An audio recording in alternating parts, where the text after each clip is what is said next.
At the Okoli Law Group, we specialize in producing justice.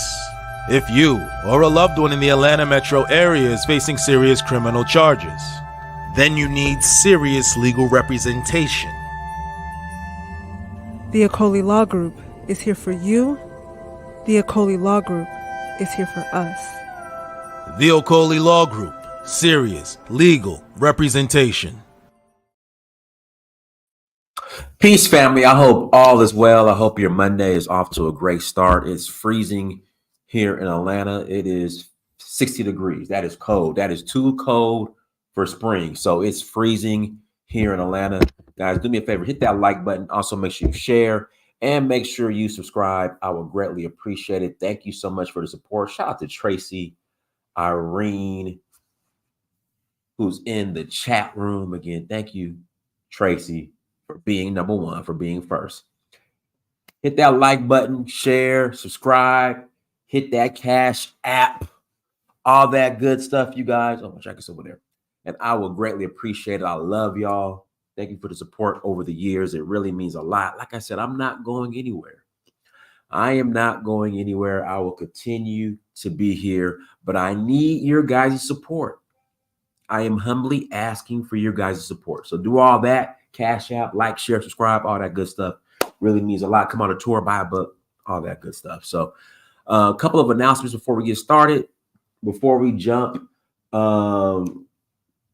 into today's topic. And people who are up north, I heard the weather is just terrible up there. Oh, real quick, there's a new president in Synagogue. Synagogue has elected a new president. I'm have residency in Synagogue, if you guys don't know. So that's like sort of my country. I'm not a citizen there yet, but I'm working on it.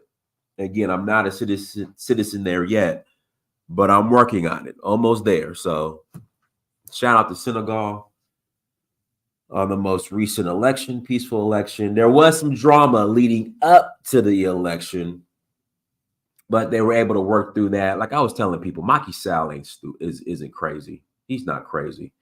Trying to extend his term.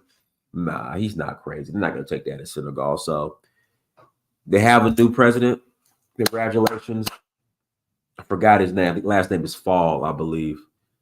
But shout out to the new president of Synagogue. We are rolling.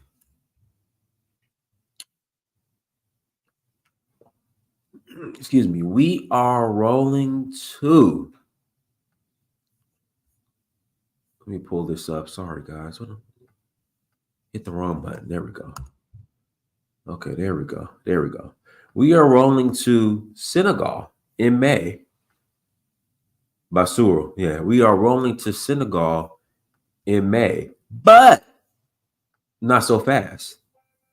We are full. The trip is actually filled up, guys. We don't have any more spots left. So everyone who is coming, if you're watching this, thank you for joining and coming. Do that shady clap again. By the way, we need you for that one-on-one interview. Let's do it, OShea. Let's do it. Let's do it. Is that the shady clap, OShea? Is that it right there? But listen, the shady clap got you, OShea, to super chat. So I need to shady clap some more. How many times do I need to shady clap, OShea, to get $20,000 from you? How many times do I need to shady clap, OShea, to get 20 racks from you? How many times? Come on, OShea, I'm clapping. But shout out to OShea Dude Jackson. Listen, OShea, he a little musty and he's slow. But be patient with him because he's from North Sacramento. He's from Del Paso Heights. So he can't help it. He can't help being musty. He can't help being a little slow because he's from Del Paso Heights. He can't help it. So guys, be patient with him and forgive him. He means well. But shout out to OShea Dude Jackson for the $10,000. I'm guessing that's Ugandan shillings.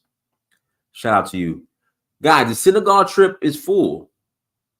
I appreciate you guys. Thank you for the support. Thank you for the support. But the Senegalese trip is full. But we got Nigeria, August 4th to the 13th. August 4th to the 13th. We are rolling to Nigeria for the OShea Festival tour. Here we go. Shout out to OShea Duke Jackson. Man, that clap is that old 1980s National Baptist Convention when Deacon Wilson didn't get Man of the Year, but he didn't want to seem like a hater. Here we go. Jesus on the main line, tell him what you want. Jesus on the main line, tell him what you want. Jesus on the main line, tell him what you want. Here we go. What's the other one? Hold on, I got another one for you. You know, I haven't been in the church for years. You know, I ain't living right. I'm gonna give you another one, OShea. I'm gonna give you another song. Hold on. Jesus loves the little children, all the children of the world. Yellow something, something, something, and something, something. Jesus loves the little children of the world. I'm gonna give you another one, OShea. This is my favorite growing up. Father Abraham had many sons called Father Abraham. I am one of them, and so are you. So let's just sing along. We going to church today, OShea. We going to church today, OShea. Because OShea, we know you're not living right. So we're going to have church today. Jesus on the main line, tell him what you want. Jesus on the main. Am I singing it wrong? Tell him what you want. Jesus on the main line, tell him what you want. Am I singing it right? Oh, so let's just praise the Lord. Y'all want some more gospel songs? Hold on, we got to go to church. Give me a second. We about to go to church for a second. Hold on, we're going to church. Thank you, OShea. We're going to church for OShea because OShea ain't living right. So we got to go to church for OShea because he ain't living right.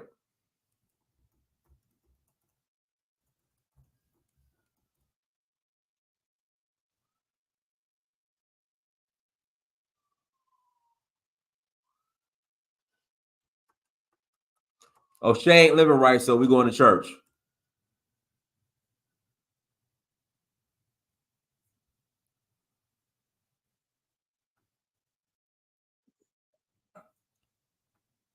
Because OShea ain't living right. And this is for everybody. All right, who ain't living right.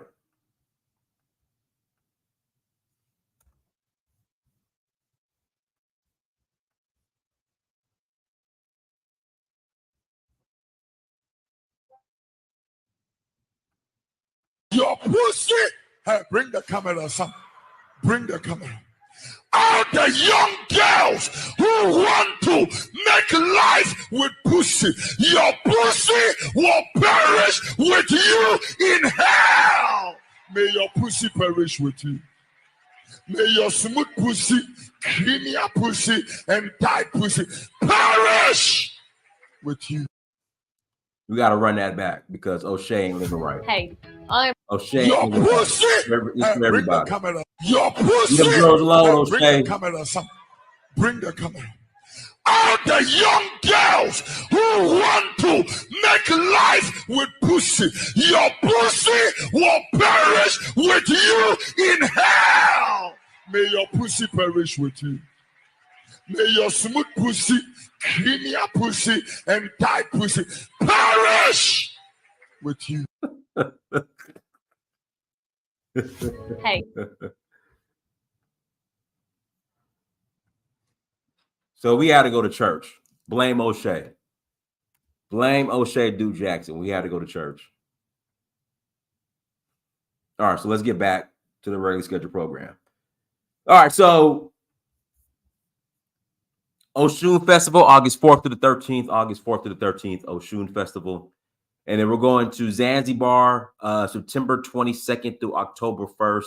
Visit donfo.africa to learn more and click on that documentary link at the top of the page. Make sure you buy the documentary. Again, make sure you buy the documentary In Search of Uhuru, the greatest documentary out right now, the best documentary out right now.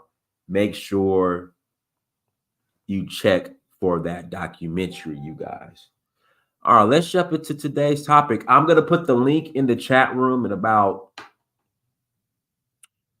20 minutes, but we'll jump right into today's topic. Y'all, it was so funny. You got to go to church.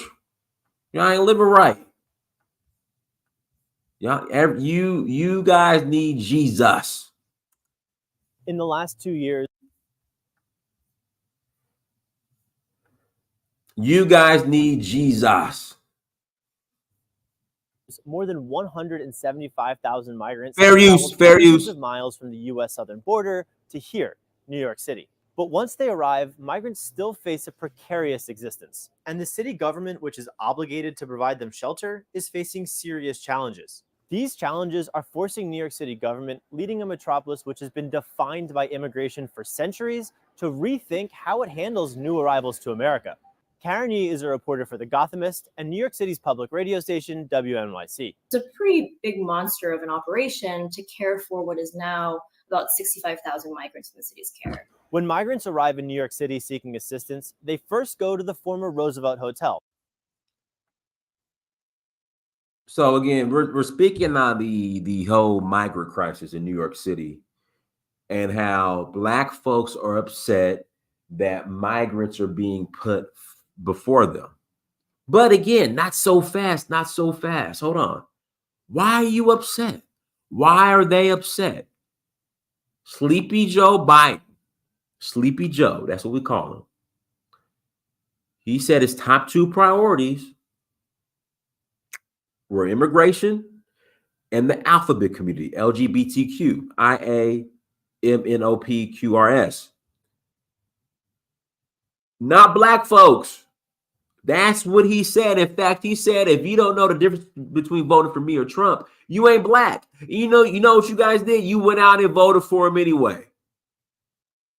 So why is the Black community?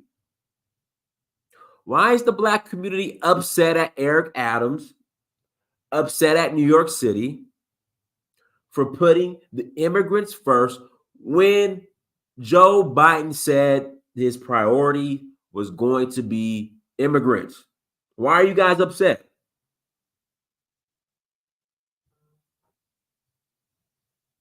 Why are you guys upset? This is what you guys voted for. You wanted to get rid of the Orange Man. Orange Man is gone. He's probably coming back, though. More than likely, yes. Orange Man has a strong chance to come back. Again, Orange Man has a strong chance to come back.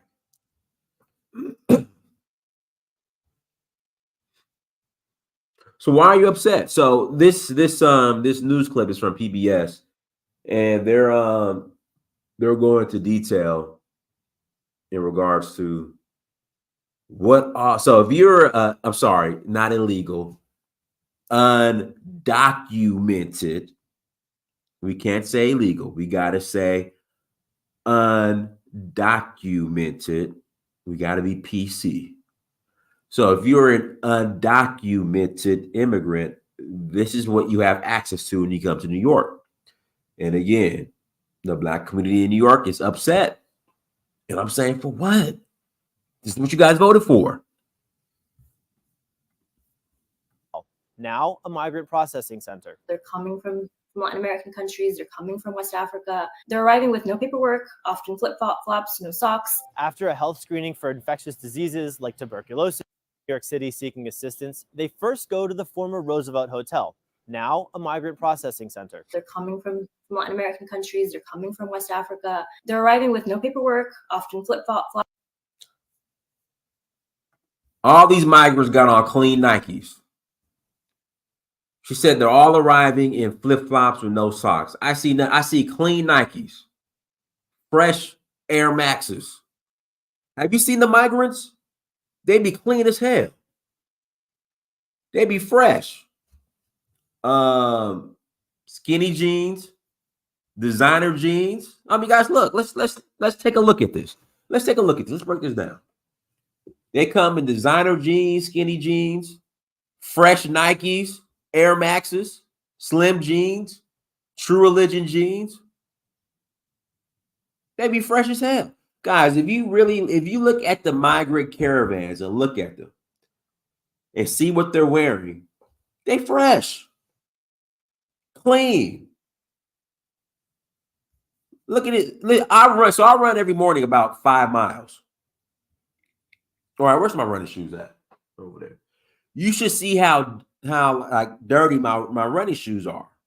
Now, these migrants have walked thousands of miles from Central America, South America to Texas, and they be clean as hell. My shoes just running 5 miles be dirty.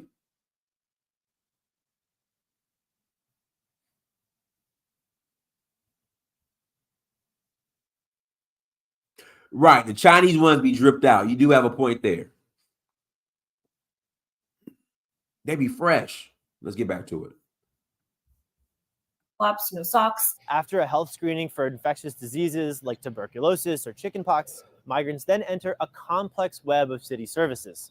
If they want to go to another state or city, New York City will actually pay for their travel. If not, the city then is obligated to place new arrivals across a sprawling. So when they come into the country, we can't say legally, we got to be PC, undocumented. They go to New York. If they say, hey, I want a ticket to Cali, New York is going to get them a ticket to Cali. If not, New York is responsible for them. Network of 200 plus shelters that the city has sort of propped up. That obligation comes from something that is unique to New York, the right to shelter decree. It stems from a 1979 lawsuit arguing the city was not doing enough to provide shelter to the unhoused. To settle the case, the city entered a court-mandated consent decree, committing to sheltering every unhoused man and later women and families in the city. But now the city's shelters are overburdened and overwhelmed. Over the last 2 years, our city has been managing an ongoing humanitarian crisis. We have been clear since day one that the right to shelter was never intended to apply to large-scale migrant populations arriving without housing or legal work status. Liza Schwartzwald is the Director of Economic Justice and Family Empowerment at the New York Immigration Coalition. The mayor has kind of pushed back on this right and said at any given moment, if you're a new arrival, then you don't get to have that benefit in the same way. In 2023, the city instituted limits on how long migrants could stay in city shelters. 30 days for single adults, 60 days for young adults and families. After that, migrants must either take a ticket to leave New York City for anywhere else, an option that very few migrants take, or reapply for shelter. But due to a settlement reached last week, migrant adults must now prove they are trying to seek housing elsewhere in order to reapply and remain housed within the shelter system. And now they have the power to deny. And that. Hold on, let me go back to this. This is my point. Hold on 1 second. Shelter. But due to a settlement reached last week, migrant adults must now prove they are trying to seek housing elsewhere in order to Clean Raiders fitted hat. Clean Raiders fitted hats. reapply and remain housed within the shelter system. And now they have the power to deny. And that is historic, and that is a change. And there's a list of 13 things, and the settlement is pretty specific here. That can include anything from applying for asylum, right? Taking an English language course, getting a work permit, anything like that. But that's not necessarily an easy task when you may or may not have any official documentation, may not speak English, and could be placed in a shelter hours away from where you had been previously living. So says Power Malu, Executive Director of Artists, Athletes, Activists, a community organization connecting migrants with services and support.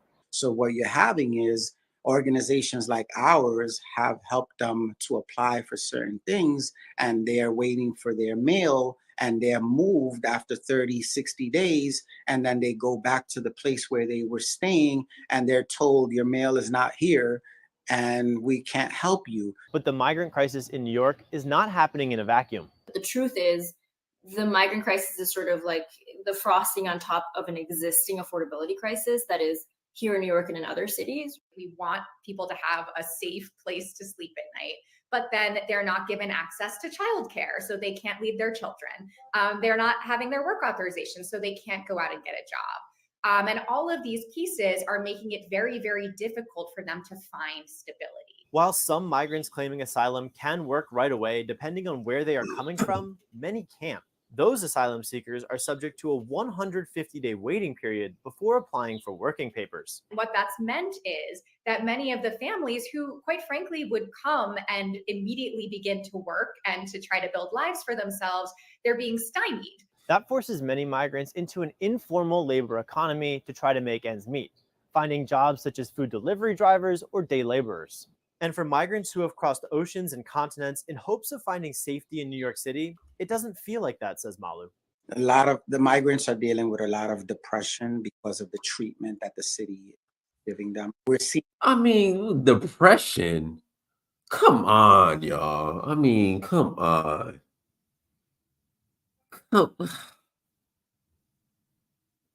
So I'm trying to figure out, what were they expecting? Like, what were your expectations when you came to New York City? New York City is just a big concrete block. Like, what were you expecting? Fun? See, see, this is where I get lost. So you're an undocumented migrant. You're coming to New York City, and now you're depressed. What were you expecting? Like roses and sunshine and fun and dancing and free everything? Like, I'm confused. What were you expecting? Depressed. Yeah, well, obviously you come all the way from listen, guys, you come all the way from countries where the weather is nice year round, the majority. We're talking Central South America, West Africa. The weather is nice year round. And you get to New York in the winter, a big concrete cold block, and you're depressed. Like, what were you expecting? Because the leaders weren't doing enough. What do you want them to do? Who have crossed oceans and continents in hopes of finding safety in New York City, it doesn't feel like that, says Malu. A lot of the migrants are dealing with a lot of depression because of the treatment that the city is giving them. The treatment the city is giving them, what were you expecting?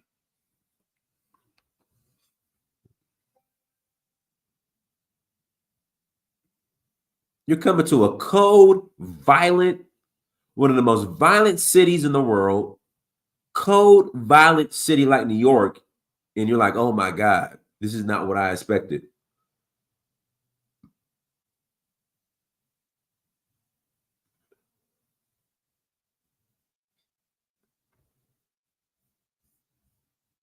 Okay, I guess. We're seeing a lot of people kind of at the very bottom of their journey. They feel like there's no one that is going to want to help them anymore because the place that they thought they were going to get the help, they're not getting it. Well, come on, y'all. Okay. Yeah, this is straight entitlement now. Come on now.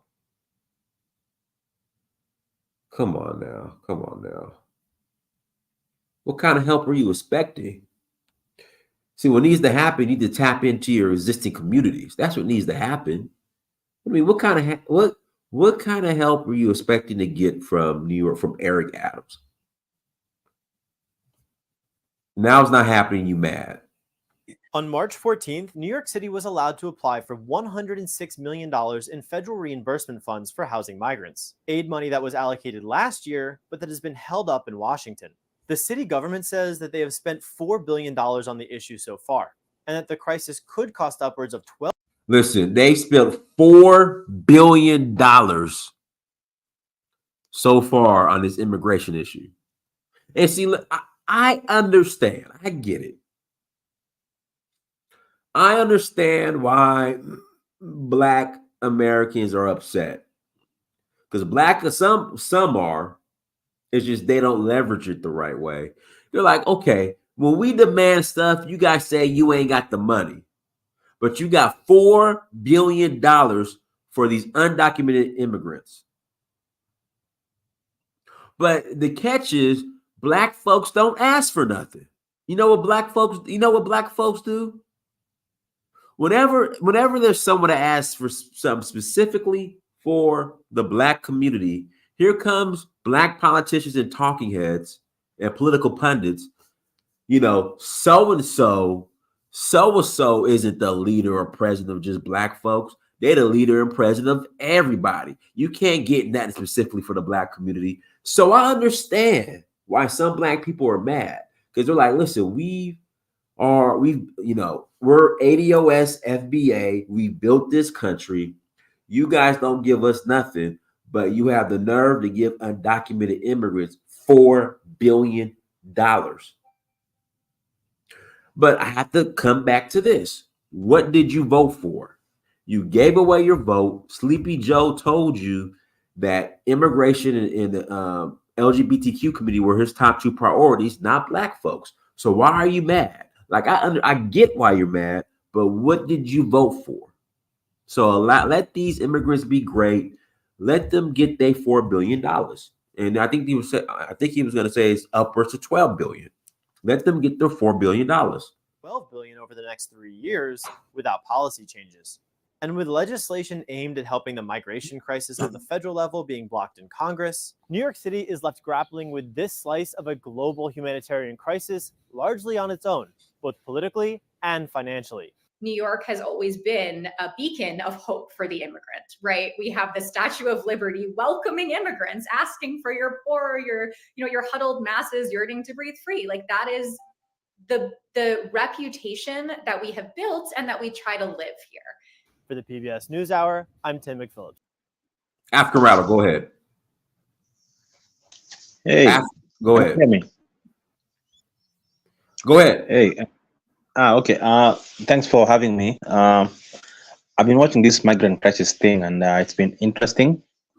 But I understand the African American indignation. I understand why you guys are upset about this, because I think African Americans shouldn't be upset though. But go ahead. Yeah, maybe okay, because of their voting decisions, maybe they shouldn't be. But I understand why they're upset. But the thing is, the way I see it is, a lot of African Americans, or let me say FBA, you're mad at the wrong people. Instead of being mad at the immigrants, just be mad at the politician, because you can't be angry with an immigrant. An immigrant wants to improve their condition. They want to take what they can get. They want to be up. So squabbling with them is just a waste of your time. And you have to understand something.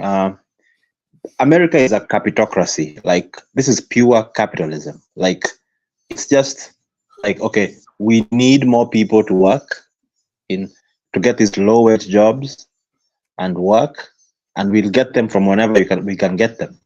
So this idea of being mad at the immigrant is just ludicrous, because the white man will do what he has to do in his capitalistic system.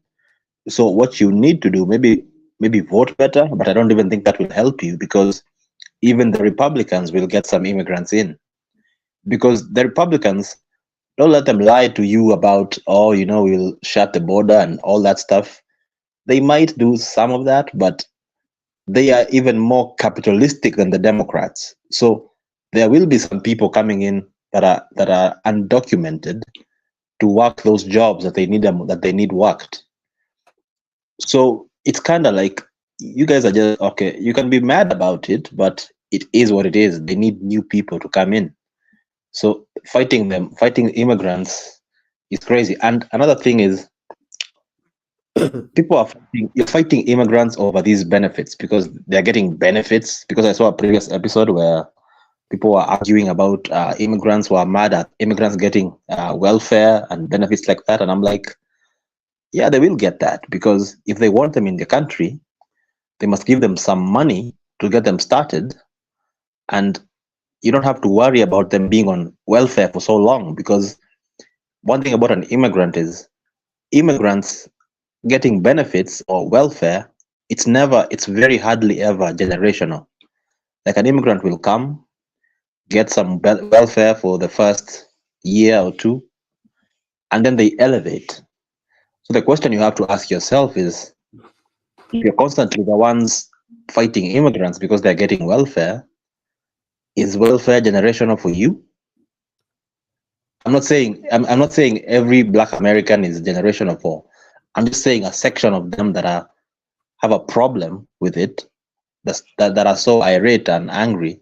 It's like, okay, if you're fighting these immigrants just to get the bot for them because they're getting very baseline level help, if you're upset with it, you have to wonder, okay, why are you still at that baseline level as a people? Not all of you, but that group that is fighting, because I know not all Black Americans are on welfare. I'm not saying that. I don't want anybody to think I'm saying that, but I'm saying if you're fighting somebody who just came from El Salvador or Cameroon and they're getting the basic base level help, why are you in a position where you're there after you've been in that country for 40 decades, like 30? So why is welfare and benefits generational for you? That's how you have to think about it. Okay, so what you're saying, when it comes to these benefits, it's not as generational for immigrants as it is for ADOS FBA. Yes, because any immigrant, unless maybe there may be a few, but they might be like 10 of them, because immigrants come to America and they get some baseline help because you need that, because you don't have the money from where you came from. But then they elevate. If an immigrant is there to get it. He's there to like, okay, how do I make this money and send it back home? Like, I have like 6 kids in El Salvador. I have to do something. I'm here to work. I'm here to work 3-4 jobs. I don't care what I have to do. I have to get out of my situation. They're not going to be on welfare for long. Look at the Hispanics. The Hispanics come there and they share rooms, 12 of them. Next thing you know, they're owning things. So if you're the one who's constantly upset because somebody just came from Liberia or Lesotho and they got some benefits, it's like for you, it's kind of like it's generational for you. Like you never leave that station. So yeah, it's just something they have to think about. And just stop being mad at the immigrant, because the immigrant, even if you are an immigrant, you would need the help. Like you would get what you're going to get. So in Kenya here, we have Somalis. Somalis come from Somalia, or it's war torn. And Somalis, they come here like the first 2-3 years. Next thing you know, in a generation or two, these guys own skyscrapers in Nairobi. Right? Like they elevate in a crazy way. Like you're like, okay, these guys just came from war torn Somalia. They own the mall in Westlands, Nairobi. So just think about why is the welfare generational for you? Like you've been there, like America is a civilization, and you've been there for many, many decades. You have to be the guy who's like the boss there. Like you have to be the group of Black people that is inspiring other groups of Black people, because you are there in the heart of the civilization. You understand? Nigerians have no business coming there and being above you in terms of prosperity. You understand? Well, the argument is, the white man holds ADOS and FBA back, and they give a leg up to the immigrants. What are your thoughts on that statement? I don't get it. I think it's just from what I see, and I'm not trying to be disrespectful. I think it's because I think you guys have white liberals who tell you they coddle you a bit. So it's kind of like they protect your feelings, and they never really tell you what they really think. But the thing is, I just think you don't know what you have because you've never been somewhere else. You've never been in a country where it's poor, like proper poor. So when you're in America, you're like, this is cushy. This is what I'm used to. It's nice. Somebody coming from Cameroon is hungry. They will be hungry. They know poverty. Like they come to the hood and they're like, this is the best shit I've ever seen. What are they talking about? So I just think it's this idea that Africans are being given a leg up. It's crazy because they don't even want us in America. Like we are the lowest quota of immigrants. So I think it's just hunger because we come from a poor place, a much poorer place. And you don't have that experience as an American because you've never seen that kind of poverty. So it's not so deep for you like it is for us, because for us,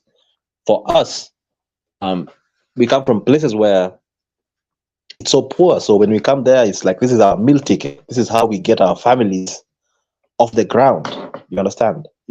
I have relatives who did like financing for me to get to America.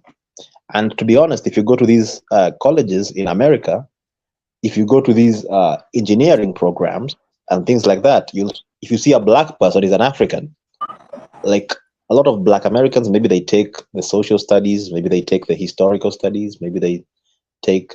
It's not your fault. I think it's just you're a bit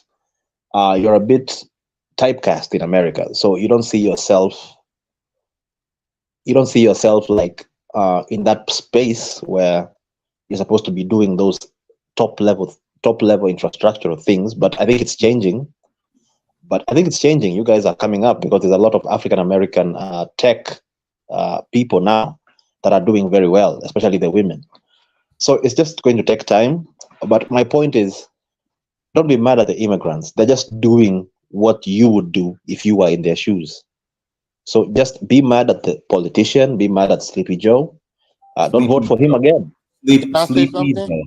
Can I say something? Yeah. Hold on. I got to pass it to Kofi first. We're gonna go in order. So let me pass it to Kofi. Then I'll pass it. Yeah, no, I think I was here also. I know. I got you, don't worry. Go ahead, Kofi. Yeah. I'm going to talk from a New York perspective because I live in New York. There is a migrant crisis. That is very true. They're overrun and it's a lot. But we have to understand, we have to go a couple months back when the Republican Greg Abbott bust some migrants here. He also did it to Marcus Vineyard. I think it was another. He's doing God's work. I would have done the same thing. I would have busted. Okay, so all right. We give people context as to it was something. It was a Republican issue that. Kofi, let me ask you this. Kofi, why did he bust him to New York? He bust him to New York because he didn't want to deal with it.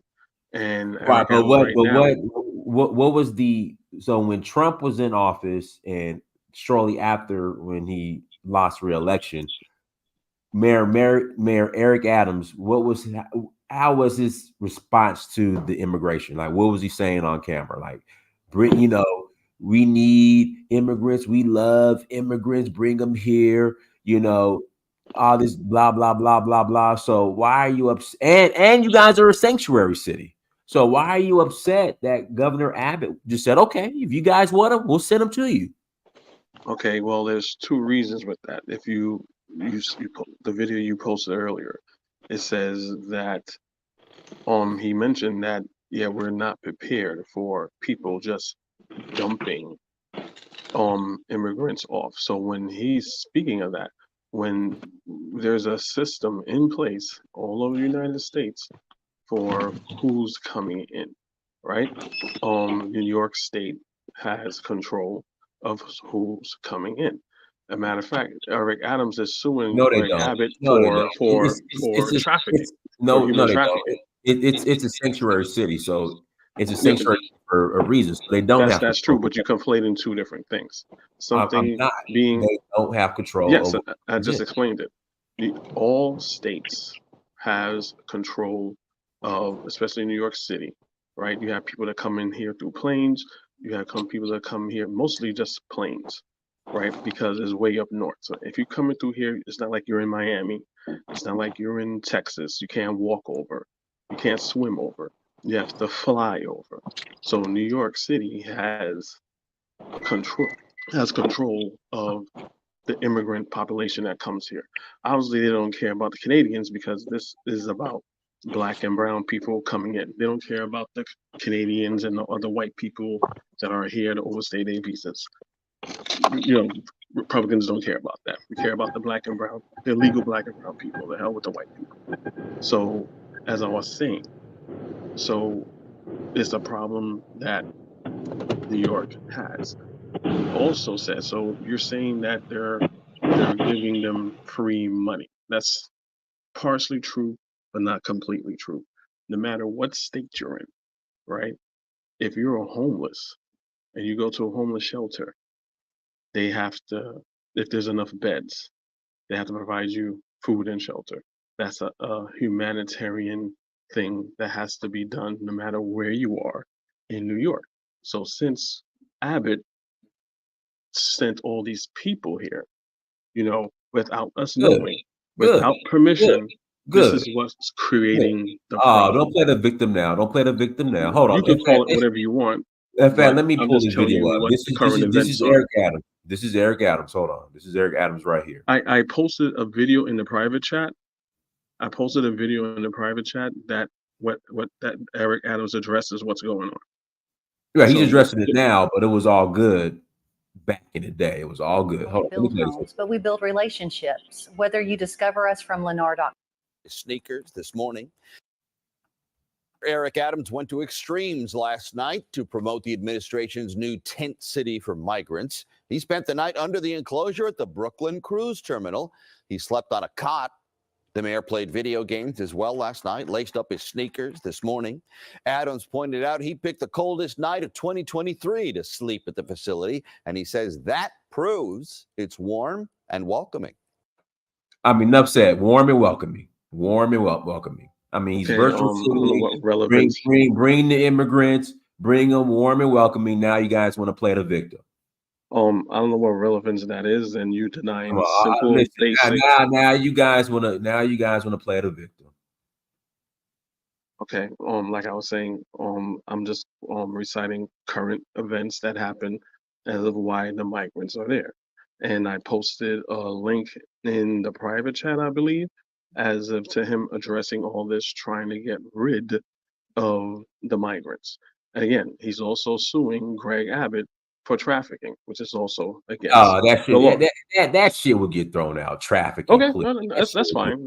I'm just stating. I'm just giving people because since I'm here at Ground Zero in New York, and I'm more closely following New York politics other than you guys. I'm just letting you know what's going on the ground. If you like it or not, it's okay, but it's something that's easy to research and find out. So when it comes to $13, he was giving them $13. So again, if you post the video that I showed you, I posted in the private chat, he's basically saying, people are saying, why are you going to give me? I'm a taxpayer. Why are you giving these people that just came here $13? And basically he's saying, well, we have to in the last 2 years. He says this cuts back on food waste, right? We have to feed them anyway. He says, again, if you play the video, we said monthly we'd be saving $600,000, right? So basically that's what I wanted to give. This is 3 weeks ago. So this is current news as far as, because the things you're showing is like 6 months old. It's very old. Yeah, but it's still relevant. It's still relevant. It's relevant, but I'm giving you an update. Because the I would say the rhetoric that a lot of Black people who are using now in regards to the immigrant crisis and the rhetoric that Mayor Adams was using a couple months back in regards to criticizing the immigrant crisis. When Donald Trump was saying the same thing, he was a racist white supremacist. When he warned you guys what was going to happen, he was a racist white supremacist. When it came to these issues. But now it's like, oh my God, we can't handle it. But when Donald Trump was saying it, you guys were against it. But now all of a sudden it's a problem. Well, no, Donald Trump is still a piece of shit white supremacist because that's an irrational comparison because the Democrats weren't calling them murderers and thieves and rapists. But Trump was saying that. So to equate that with Democrats being extremely disingenuous. You had a group of immigrants jump a police officer in Times Square on camera. Oh wow. That's how I know you were consumed. Go ahead. I'll let you finish hanging yourself. Go ahead.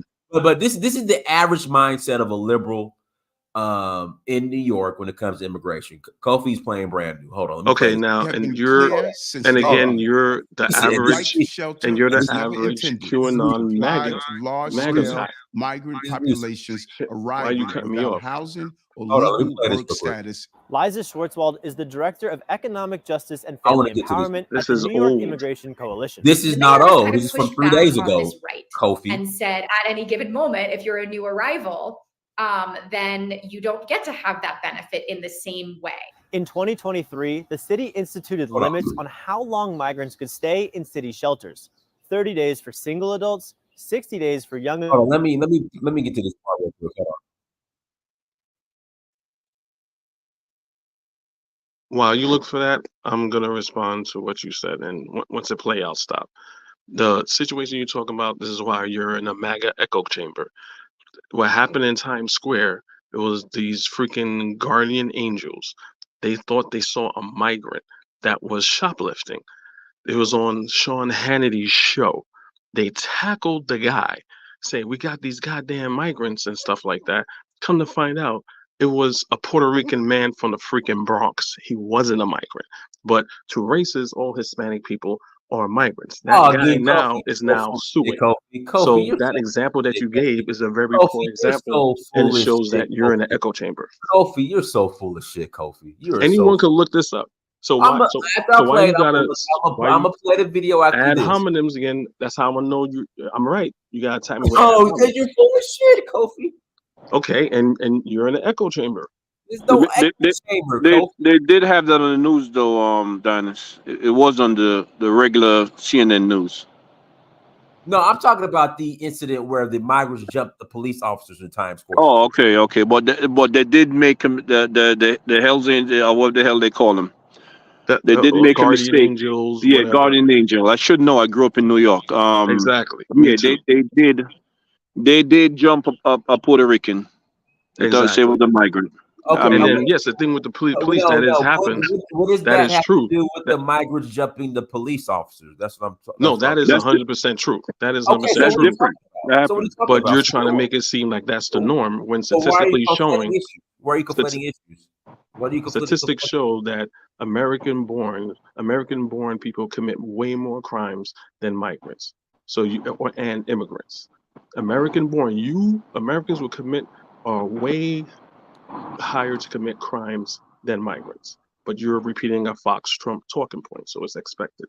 Just look up the statistics. Show me statistics where migrants commit more crime than American-born. Police officers, yes or no? But again, I think Greg Abbott is doing a great job. Hold on. Let me play this real quick.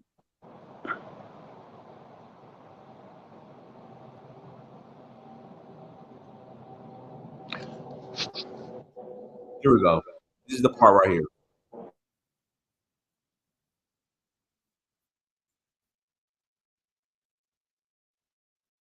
There we go.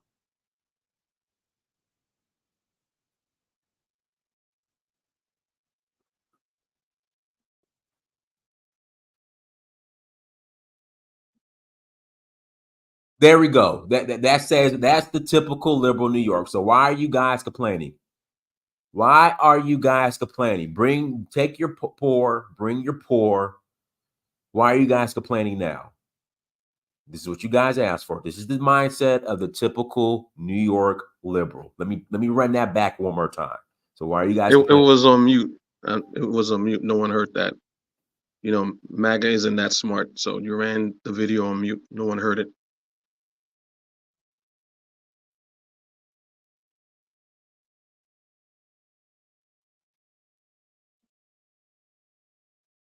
Did you guys hear that or no? Can you guys hear me? I can hear you. We can't hear the video. Hold on one second. Let me play it again. Hold on one second. Let me run it back. Get rid of that QAnon page that you got. I think that's Go ahead, Delroy. Go ahead, Delroy.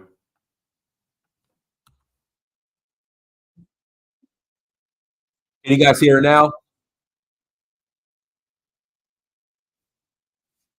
Can you guys hear it now? Oh, I see. The government, which is I got it. obligated to provide them shelter, is facing serious challenges. The video is These not showing challenges though. are forcing New York City government, leading a metropolis which has been defined by immigration for centuries, to rethink how it handles $1 billion on the issue so far, and that the crisis could be this slice of a global humanitarian crisis largely on its own, both politically and financially. New York has always been a beacon of hope for the immigrant, right? We have the Statue of Liberty welcoming immigrants, asking for your poor, your huddled masses yearning to breathe free. Like, that is the reputation that we have built and that we try to live here. Thank you. So I'm in support of what Greg Abbott is doing right there, and this is the mindset of the New York liberal. Let me run it back. And this is the shit you guys were talking all during Donald Trump. Now you guys want to complain. Let's run it back. I'm not complaining. I'm just correcting your lies. New York has always been a beacon of hope for the immigrant, right? We have the Statue of Liberty welcoming immigrants, asking for your poor, your huddled masses yearning to breathe free. Like, that is the reputation that we have built and that we try to live here. For the PBS NewsHour, I'm Tim McPhillips. All right, go ahead, Delroy. Unmute yourself, Delroy. Delroy. Here we go. Go ahead, Delroy. Hold on. Yeah, I got. Can you hear me? I hear you loud and clear. Go ahead. Yeah. Before we get to the immigrant, I'll be brief. I just want to straighten out something that I think African Rattler said, and I'm directing this to the African or the black people that live in Africa, because I consider myself African also. The majority of black people is not the majority of people that's on welfare. The majority of people on welfare is white. The poorest people in America is white. The most destitute places I've worked in America is white areas. That is the fact. There's plenty of Hispanics, immigrants on welfare. Plenty. Okay? It's not just a little bit. There is plenty. So this bashing of, because of media over the years, of African American and calling it them with welfare, no. The average African American is not on welfare. So I want you guys to please stop. All right? There's no Nigerian that's instantly come over here that's above African American. It ain't happening, because you guys don't know, because of what you see on media. All right?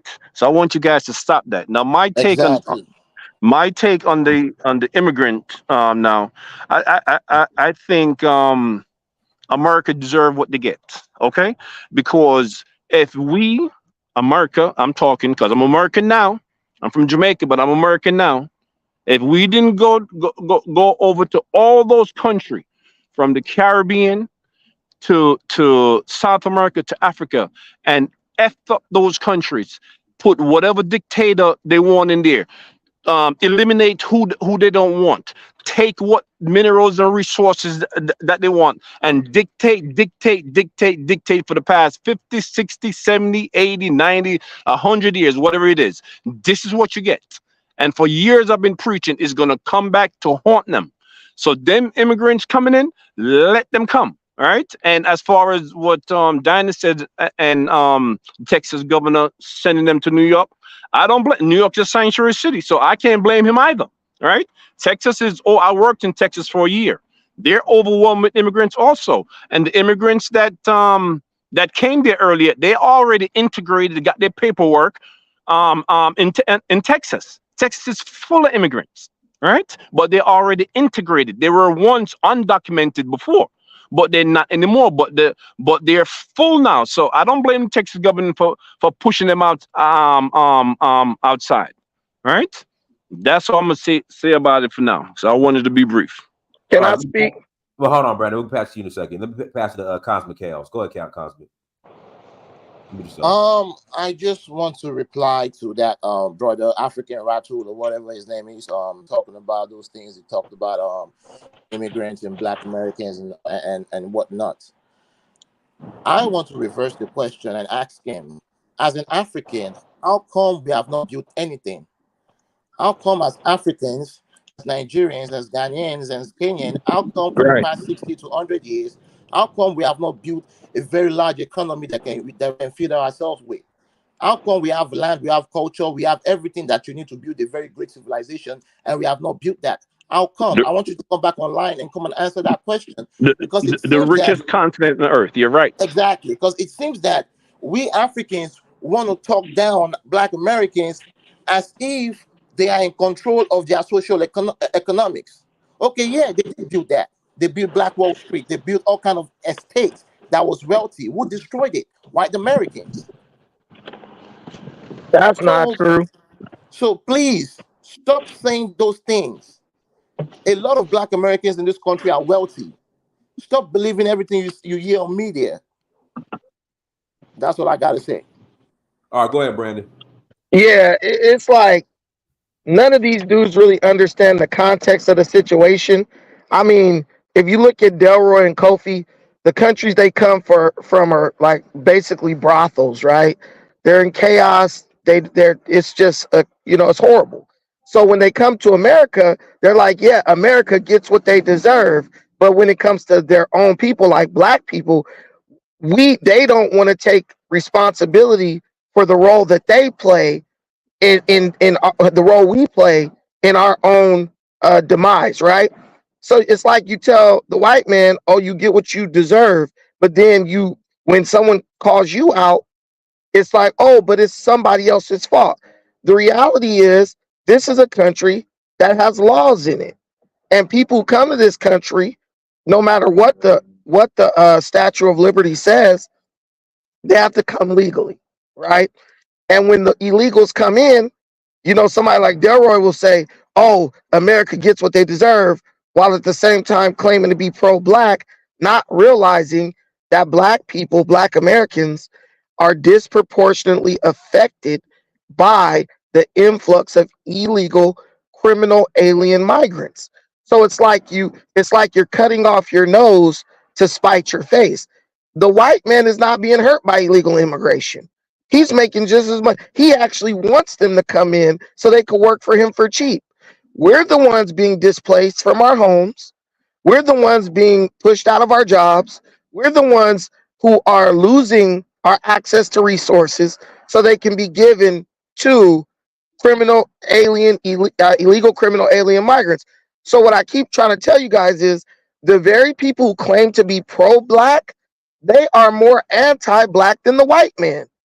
The reason why is because they want to see Black Americans suffer, because deep down inside, they have a resentment for Black Americans. I'm a Black American, but I'm going to come at you like a good parent. You know what I'm saying? I'm going to tell you, look, you can do better than what you're doing. You need to aim higher. You need to work harder. These dudes literally are agents of chaos, because what they do is they make sure that their kids are doing well, like Delroy. But then they say, well, but when it comes to the Black community as a whole, let me push for and advocate for stuff that has a destructive impact on Black America. One day people are going to understand this is the plantation playing out all over again, where you got people who come from other countries who claim to be pro-Black, but they don't even bother to address the nuance of the situation, and they try to just speak for everybody. Delroy can't speak for me as a Black American person, just like I can't speak for him as a whatever shithole he came out of person, right? So that's our problem. He needs to shut his mouth and let somebody who's Black American speak up. Hey, Brandon, let y'all. I'm not disrespecting. I don't want y'all to start today. Not today. I'm not let him starting. go. He's a fake Pan let me African. come Let back him in. go. He's a Kofi, fake get Pan up here. African. Danish, you have to let me answer him. Well, And I'll get after Delroy. And I'm after I'm not Delroy. going to answer him with anger. Hold on. I'm not going to answer him with anger. Let me answer him. Delroy, let Brandon finish first. Then I'll pass it to you. I'll pass it to Joe. Go ahead, Brandon. Finish. Jesus Christ. Okay. What I do when I go to Kenya or anywhere else, right? I don't speak on their politics because I don't understand. Well, I know that I don't have enough knowledge about their politics to give a honest assessment of the situation. As I learn more, then I'll give an assessment. But when you hear these dudes talk, Dynas, one thing that is obvious, they don't really understand the nuances of American politics, especially as they relate to African American people. Now, we're all African. We all related. We all one group of people in my mind as well. But listen, I'm not going to say nothing about something that I truly don't understand. And if I don't know if I'm on the right side, I'm not going to say anything. And Dynas, you know, like I know, blaming the white man for our problems is anti-Black. Sitting up trying to blame Donald Trump for the stuff that Black people voted for, which impacts us negatively, that's anti-Black.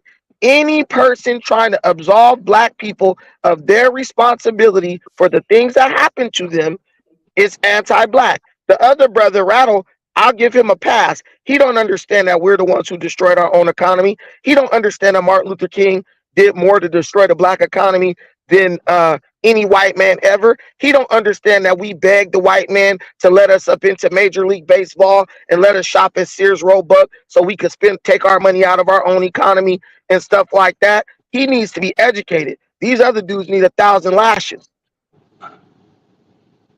All right, go ahead, Delroy. Me too, Brandon. Me too. Especially you, Dynas. Go ahead, Delroy. I keep telling people that the reason why I could speak on a lot of stuff is because I work all over America and I see with my own two eyes what's going on out there. Now, Brandon said that white people are not being hurt by the migrants.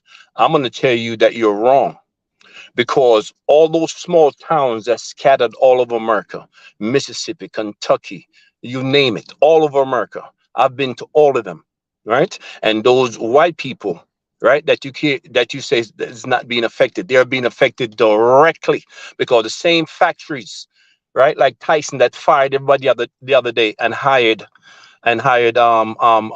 migrants. A lot of white people got affected by it. They work in all these industries. Okay, the poorest people I've seen in America is white. The most destitute people I've seen is white. Okay, they also happen to be the nicest white folks I've seen. All right, and as far as Brian talking about what shithole you come from, bro, have you been to Jamaica lately? Have you been to Jamaica lately? Jamaica is becoming like a little Singapore. Okay, thanks to the Chinese. Jamaica, I don't care who it is. Okay, that's a lie. That's also a lie. I know that. Listen, I've been to Jamaica. I've been to Jamaica a year ago, and that's just a lie. But he a coon, so let him go. Get on the plane, Brandon. Get on the plane. Fly to Jamaica. Right? You can't even afford to buy property in Jamaica right now. I'm gonna tell you that right now. Okay, you can't afford to buy property in Jamaica right now. A friend of mine just went down there. If I can't afford it, can the Jamaican locals afford it? You sound silly. Let me finish, Brandon. Let me finish. A friend of mine who's Jamaican went down there to buy an apartment. Right? He got $20,000 for his initial payment. They told him to get in line. Okay, because they have 100 other people that will buy the apartment cash, $250,000 US, right? And these are Jamaicans buying the apartment. They don't. We have to right now. They got to hire out. They got to hire people in from Haiti, Dominican Republic to come work, right? Because you don't have enough workers, especially construction workers. Right, so you have to realize what is going on in Jamaica and other parts of the Caribbean and in Africa. right? So I don't know when you say Delaware don't know this or Delaware don't know that, right? And I tell people before, unless you live in my shoes and do what I do the type of work that I work, and travel all over the U.S., right? You don't know what's going on in America. Dynast, can I have 20 seconds? Just 20 seconds. It's my turn to go because No, he he assaulted said both to of us. me, can I just give 20 seconds? No, Kofi, no, this ain't your show, Kofi. Let Brandon. So you didn't let him insult me, and then go ahead, Brandon. He insulted both of us. Dynast, this is what I keep telling. This is what I keep. This is what I'm keep. He This is what doesn't I know keep. me from a can of paint, and he did an ad hominem attack. You could and I attack me stayed right quiet. after I'm done, bro. It's 20 And I seconds. stayed Chill. quiet, and I didn't say anything. Kofi, you do it all the time, man. Go ahead, Brandon. What do I do all the time? I stayed quiet. Okay, Kofi, go ahead. Dynast. This is some every time. Listen, one thing I am, Dynast, I'm a good judge of character. That's I a have lie. not been wrong yet. How are you sitting up bragging about your own local people not being able to afford access to housing and property in their own little tiny dirt water country? This is what I keep telling you. I want a Jamaican local to be able to afford to buy a condo where he's from. These people are neophytes mentally when it comes to economics. They don't understand that. You misheard what I said. I'll let you go. I didn't interrupt you. You misheard what I That said. doesn't even matter. You can cut him off all You you can want. see, Dynast. Because they don't give you the same respect you You show can them. see that they I don't just said understand Jamaican economics. I said Jamaican outbid them. We're not You doing miswrote what I this. said. Let Brandon finish. I'm gonna pass it to Joe. I'm gonna let you respond, Delaware. Go ahead, Brandon. Hey, you should play the song "Feelings." You know that song. Look, they don't understand economics, Dynast. You as a homeowner here, me as a homeowner, we understand economics. Your people not being able to afford to buy a condo in their own country is not a flex, Delroy. You just made yourself. You expose yourself as an op. That's not what I said, Brandon. I said my friend who live here in America, who live here, went down there with $20,000 to put on a property, and Jamaicans outbid him. That's what I said. Okay, and I also said it's hard to afford stuff down there. That don't mean they don't buy it. It's hard to afford stuff here. That don't mean I don't buy it. That's what I'm saying. He can't get it. He a I Section 8 don't understand gangbanger. his He don't get concept of it. thinking. He's a Section 8 gangbanger. That's a walking stereotype. And all he let me pass it. Go ahead, Joe. Unmute yourself, Joe. Unmute yourself, Joe. Yo, hello. Can you guys hear me? Yes, go ahead. Yeah. Yeah, so I just want to talk about the immigration stuff, Dynast, immigration is all about business. It has nothing to do with love or whatever, or helping people. It's just all about business. So when these immigrants come to my country, me as the government, I have to give that country something. And when these immigrants emigrate to another country, it's a system that goes around the world. It's a must that government has to help them up. And when they help them up, these immigrants, they see opportunity in that country, or they know that the wages in that country is better than their own country. So as we all mentioned already, they have family back home that they have to help. So these guys have to work their butts out. So I want to talk about the guy who spoke about Kenya. I don't know about Somalis do very well. They're hardworking. They come from a war-torn country. They're hardworking, and they own so many businesses in Kenya. I don't know about buildings, but I know that most of the skyscraper buildings there are owned by the Indians. The same thing when the Indians emigrated to the UK. They went there with nothing, and now these guys, they work their butt out. Right now, even the prime minister is an Indian. And I want to answer the question to this guy who was asking about why Kenyans can't help themselves or whatever. I think Brandon can speak for me. I mean, Kenyans are doing quite well economically. Kenyans are opening up so much opportunities for themselves, and that's why that's why you don't see Kenyans emigrating out like the way West Africans are. No offense to West Africa. I mean, I think in Africa, East and Southern Africa are doing so well economically compared to West Africa. That's why most of these immigrants you see are West Africans. And so that's just the thing. Immigrants have to be, that's just a system. They have to be given more opportunities. And these immigrants, when they immigrate to those countries, they work their butt out. And that's why you see they do better than the local citizens there. That's all I got to say.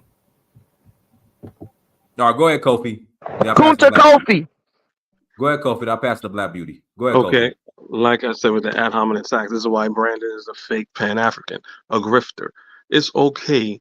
And this is where he gets on his FBA shit. It's okay for us to disagree. Democrat, Republican, it doesn't matter, right? When you attack because you disagree with a person, you attack a whole black country from where they're from. That's out the bounds of a brotherly critique. That's out the bounds of Pan-Africanism. We all here, we're brothers and sisters. We should be able to come together, disagree. Dynas, I disagree with you. We were having a good conversation. You said I was full of shit. That's okay. We disagree, but we respectfully disagree. But here you have a fake Pan-African, an ex-gangbanger, a walking contradiction, walking stereotype that's going to tell me, a person that's older than him, that's been here since he was 4 years old, that I don't know American politics because where I'm from. But he wants to carry the name Pan-Africanism. That's what makes him a fraud, right? So the decisions that I made, because again, we were having a regular conversation. You could look it up. You said Greg Abbott's doing a good job from your part of the side of the aisle. Excellent job. Excellent job. Yes, Excellent. he's doing a good job. I would disagree. Now, Dynas, Fantastic job. Good. So, Dynas, I'm not going to say that, oh, you from America and you ain't nothing but a ghetto hood rat. I'm not going to do that because I'm a real black man, unlike this short little troll called Brandon. I'm not going to disparage you because we have two different points of views. As far as saying Guyana is going through an economic boom right now. That's like Delroy. He was in Jamaica. I've been to Jamaica. I was there like a year ago. So this Chinese, the Chinese are doing that. I was in Ocho Rios and I was in Kingston. I saw like 2 Chinese people. I was there for a week. I saw 2 Chinese people. Yeah, it's not as vast as they think. They think that the Chinese is everywhere. It's not like that. Exactly. I saw 2 Chinaman. 2 Chinaman. Chinaman, So he's not in the street like that. He's not out with us. Yeah. Yeah, so you got this fool from California that don't know shit telling people that's been there something. My last point, Guyana's going through an economic boom. Yes, right? it is. Like me and Dwayne Wong, we try to set Brandon straight, but he's unteachable and he's a small grifting troll. Yeah, right? there's this Nigerian DJ I know. I just saw she was in Guyana over the weekend playing. It's going up. So yes, Guyana's there's an economic boom going through there. Little India. You don't know Guyanese history. Me and Dwayne Wong proves that. You get like I don't want to do this whole Little Bangladesh. I don't want to, bro. I didn't interrupt you. I don't want to do a Black American versus a Caribbean American. I don't want to do that. This is what he's doing that because he's very low intellect. Yeah, I don't like right? that either. I don't want to do that. Dynas, they're the ones who started it. He interrupted me. They started it. He has no discipline let him because finish. he's from the ghetto. He's the ghetto. Going next. Okay, I don't want to do that. All I'm saying is that wherever Black people are, we need to support them, right? Guyana had several Black presidents. It's a democratic system. We're not going to do, well, you're Indian, so we're not going to elect you. Matter of fact, Granger won. The only reason why Ali is the president right now, unlike Black Americans here, we fight for what we want. When Granger, the Black president named Granger, when he wanted a recount, Blacks were killing Indians, Indians were killing Blacks because of the recount. There was a racial divide there. We about that life, like you're fake ass. So what did Granger do? I didn't want Granger. Granger said, you know what? Forget about the recount. He succeeded and Ali became the president. But Brandon doesn't know that because, it's Brandon. I'll land my plane right there. I'll give it to the sister. All right, hold on. Let me read these super chats first. Shout out to St. James for the $5 holla. There are more East Africans in the USA than West Africans. Just do a little research and stop gaslighting. Let me shout out to OShea for the super chats. Shout out to Brandon. Kofi lying like he breathing. How does this man sleep at night on top of a rainbow colored duvet? I'm sure.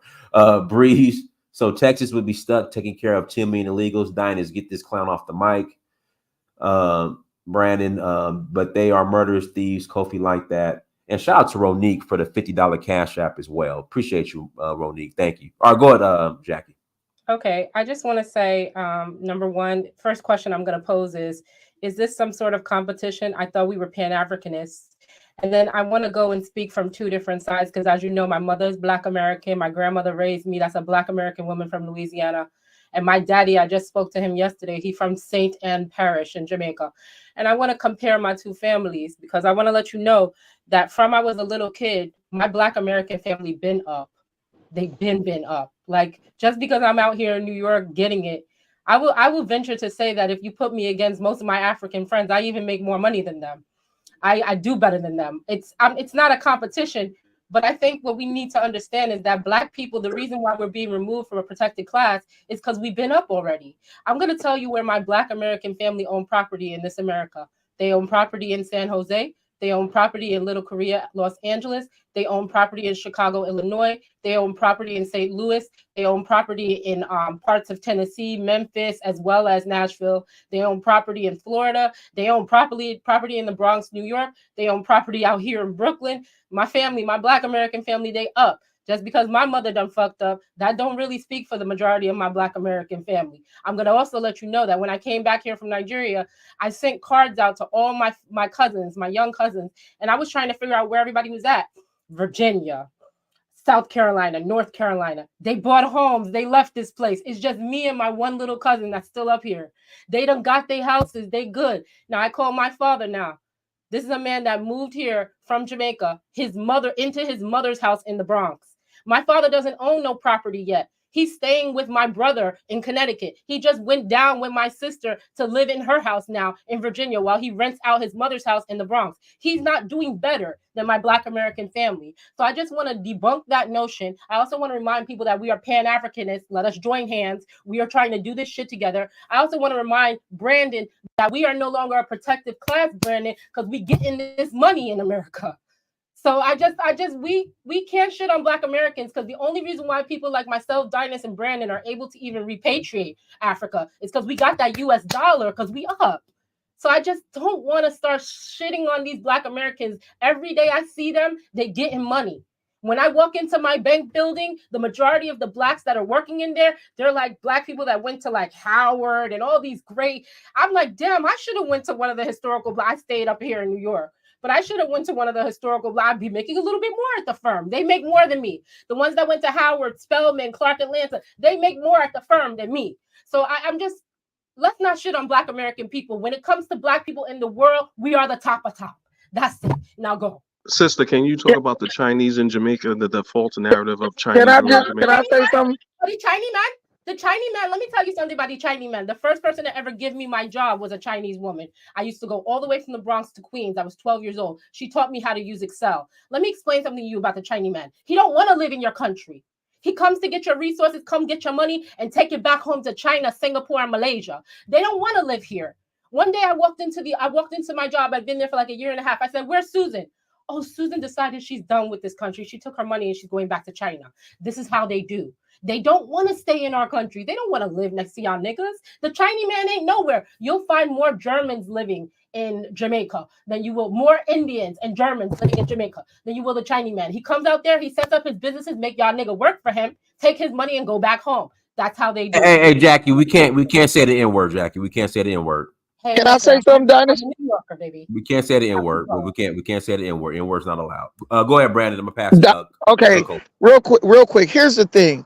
It's not self-hate. It's not like, vitriolic to correct people who come and speak on the situation in America concerning Black Americans, and they don't know what I'm talking about. We're having a rough time right now in this country for Black Americans, where we literally are facing a lot of economic challenges, and we're facing a lot of serious political challenges. And the problem with the Black man for so many years, he's always been this like, hey, let's all get along. Let's do this. I'm down with getting along. I'll go to the Nigerian party. We good. As far as that, I'll buy you dinner. But you're not going to get up, spew rhetoric that is politically disastrous concern. Dynast, You see me, I'll go in on an old lady that's black if she ain't speaking what she need to be speaking about our politics the right way. Delroy is not exempt from that, bro. He's not gonna get a special pass. I go in on everybody because a lot of these people need they ass whooped for real, but nobody gonna do it. But these people been selling us up the river for decades, right? And we've been letting them out of what? Respect. A lot of Nigeria is messed up because of what? Bull crap, wannabe respectfulness directed to a bunch of lame ass old people who sit up and put their wants and whims and will over the will, over what's the best, better good, or the greater good for the people. That's Can I it. ask you a question, So Brandon, though? no, wait, hold on. Old people are irrational. There's an old lady standing in front of me right now. She black with a wig on. My dog is right here taking a dump. She picks up her dog as if her old ass about to be able to outrun my dog if it was just to attack her biter. Black people who old don't have common sense. You know what I'm saying? So when you what? Can I ask you a question, just a quick one? Go ahead. I just want to ask one simple question to you. Are we talking about politics or economics? Because you know I'm not political. When it comes to economics, black people have property. We have money. Economics is political, Jackie, because look at how the people look at the black haves, the black people who got stuff, and look how they try to sell out and mislead the black have-nots. You got black people who are multimillionaires telling their people you should vote Democrat because like Roland Martin and stuff like that. You think Roland Martin thinks like a Democrat economically? If that was the case, he'll be giving away all his money to poor black people. It's hypocrisy and it's lies, and I just stand up against it. It ain't no hate. It's common sense, and it has to happen. No country. Can't get on these panels and let these Africans and West Indians think that they passed us because they have not. No, they have not passed anything, but they will pass us if we. They will pass us if we can. All Chinese people and Indians, you know where they are? They're at home. They go to they family say, "Daddy, come on, sit down over here and do Tai Chi. We gonna run things." And you know what he do? He sit his ass back and he let them do it. We're the only group where our old people past the age of working, is sitting up trying to tell us what to do economically. People who don't even know how to use email is out here trying to tell black people what we should be doing. It doesn't work like that. America is rejecting Donald Trump and Joe Biden. Why? Because they're saying they're too old. Black folks in Africa and in America got people older than both of these dudes sitting up talking about she's the head of the family, the matriarch. He's the head of the family, the matriarch. He and she need to sit here, they old ass down and go do something. That's why I push back against these people, because it ain't about where we're from. It ain't about where Kofi's from or where Delroy's from. You're full of shit because you attacked where we're from first. You're full of shit. It's proof of concept. It's proof of concept. They have to show me how their country used what they're saying to be successful. Then I'll listen to them about this country. That's all I'm saying. We have proven that's dumb. I'm talking about American Hold on, guys. Let me pass the Kofi. Black Americans that we are the top blacks. Now next. Okay, Black Beauty. Let me pass. I don't know about top or bottom. I just know proof of concept. Let me pass the Kofi from Zimbabwe. Kofi from Zimbabwe. Go ahead. Zimbabwe. Now I'm from Jamaica, Virgin. Okay, Jamaica. Well, go ahead. Yeah, I'm not to respond to Delroy again. You know what I mean? Jamaica is not as bad as Haiti, yeah? I'm not going to say that. But Jamaica is not becoming a Singapore. That is so ridiculous. Jamaica's inflated housing price is not an indication of the country getting wealthier. It is an indication that the capital resources are being misallocated by the central bank and government policies, right? Jamaica's GDP per capita is lower than Cuba. You understand? So Jamaica have plenty problems: infrastructure, corruption, crime, inflation. You understand? Jamaica is not even becoming a Bahamas, much less Singapore. That's just so utterly ridiculous. And the problem with people like Delroy, Jamaicans like Delroy, they flee Jamaica, right, and go to America and vote for the same policies that destroy countries like Jamaica. The same big government, anti-entrepreneurial, anti-capitalist policies, them run from Jamaica, where that destroy Jamaica, and go to America and they vote for these things. most Jamaicans are anti-Trump. You understand? So when they go to America and they curse Trump and they curse the Republicans, I mean, that's just typical of Jamaicans. And that's why Jamaica is in the state that it's in. And that's why a lot of the Democrat areas are in the state that they're in. They're third world areas in America because of the same third world policies that destroy countries like Jamaica. Yeah. All right, let me now it's my turn to respond. Go ahead, Pastor Jamal. Go ahead, don't worry. No, Pastor Jamal, go ahead. You know, imitation Jamaican, saying that you're Zimbabwe. I don't know why you have a Zimbabwe flag. I know you don't know shit about Zimbabwe.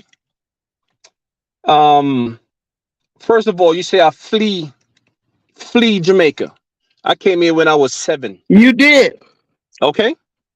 That's number one. So I don't know how fleeing Jamaica is why you saying I flee Jamaica. Are you coming back to live? These niggas listen to Tariq. These niggas listen to Tariq. When I said Jamaica is becoming a Singapore, that's just a metaphor. Okay? That the country is heading in the right directions. You said they have no infrastructure. When last you been to Jamaica? I go to Jamaica every year. What part of Jamaica too? What part of Jamaica? When last Kingston? When last you come Jamaica? I say I go to Jamaica every year. Right. And the infrastructure is becoming like Singapore in your view? No, I didn't say. You see, man. That's exactly what you said. They don't listen as a metaphor. They're Republicans. They don't listen too well. I use it as a metaphor. Okay, I use it as America is not like Singapore. Stop, man. I just use it as a metaphor. Bahamas? Okay. Why you don't use Bahamas? That's completely misleading. You're misleading I'm not using Bahamas. I'm not using Bahamas because of what Singapore is. Okay, I could have used Dubai, so I could use any one of those, right? I just use it as a metaphor, right? Jamaica is building. They are building the infrastructure, right? You haven't been down there. I'd just like to say, if anybody want to confirm what I'm saying, just come to the urban areas. Brother, right? We know what you're saying is true. The areas that them call garrison areas. Oh, right? Come on, you're going in the hood. Brother, we know. You're going in the hood, really? We know what you're saying is true, bro. Delroy and Kofi are liars. Y'all some bullshit assholes, man. No, you're a liar, Delroy. In Jamaica. Huh? We're far from a Singapore. Jamaica is struggling right now, and elitists like Delroy are happy about that. They even donate to the politicians who sell the country out. The real Pan-Africans, no. Jamaica is struggling. America is not struggling. Yeah, they're struggling. I'm not playing who's struggling. Listen, I'm not playing who's struggling more, Delroy. Jamaica is struggling for what? Struggling for what? The employment is up. What are they struggling? What do you mean struggling? The employment is up right now. They got to hire out. Jobs like in construction, they got to be hiring out. What do you mean they're struggling? Struggling what? Do they live in a tent? Do they live in a hut? What are you talking about? These people are these people are socialist Marxists. They sit up and try to celebrate and applaud poverty because in their mind, what they're doing is listen, Dynast. Let me say what I gotta say. Let me say what I gotta say. These people, listen, if the Jamaican economy bottoms out, guys like Delroy think they're gonna be rulers in that place. The same with Kofi. They are literally Marxist socialists, and they preach a illogical economic fairy tale, and people who fall for it end up worse off than they were before. Anyone in history. So why did I vote for Trump? Don't interrupt me. I didn't interrupt you. I didn't interrupt either one of you. To speak of talking about other people's GDP. This makes no sense. Why did I vote for Trump? Dinus, anytime a group of people have listened to people like Kofi and Delroy, it has ended with mass famine and the death of millions. Go look up your history. What the hell Kofi is and he Delroy talking about? cannot walk you through. These people cannot walk you through an economic strategy for improvement in the United States Fear or mongering. Jamaica because all they're More talking fear about is mongering. welfare. That's it. Fear mongering. But they Who's won't give talking you about welfare. welfare? Fear mongering. Who's talking about welfare? You. He is. He When grew did I up talk on it. about And that's why welfare? he knows about it. He grew up on it. That's why he knows about it. He's a walking I know. stereotype. I know. He's a walking stereotype.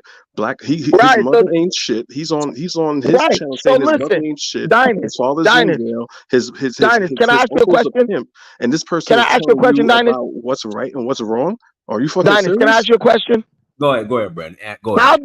How do two listen to this? How can two economically successful men get up in front of an audience of black people and say the way to move up economically is not through hard work, but voting for people Now you're who are lying. constantly Who didn't You're say lying. that? voting You're for lying. Who said Now people. you're that? Wait a lying. minute. Brandon, Voting who for said that? I people. have a job. You don't have a job. Dinus, Your job is can I ask YouTube. the Brandon, who question said without that? getting interrupted? YouTube.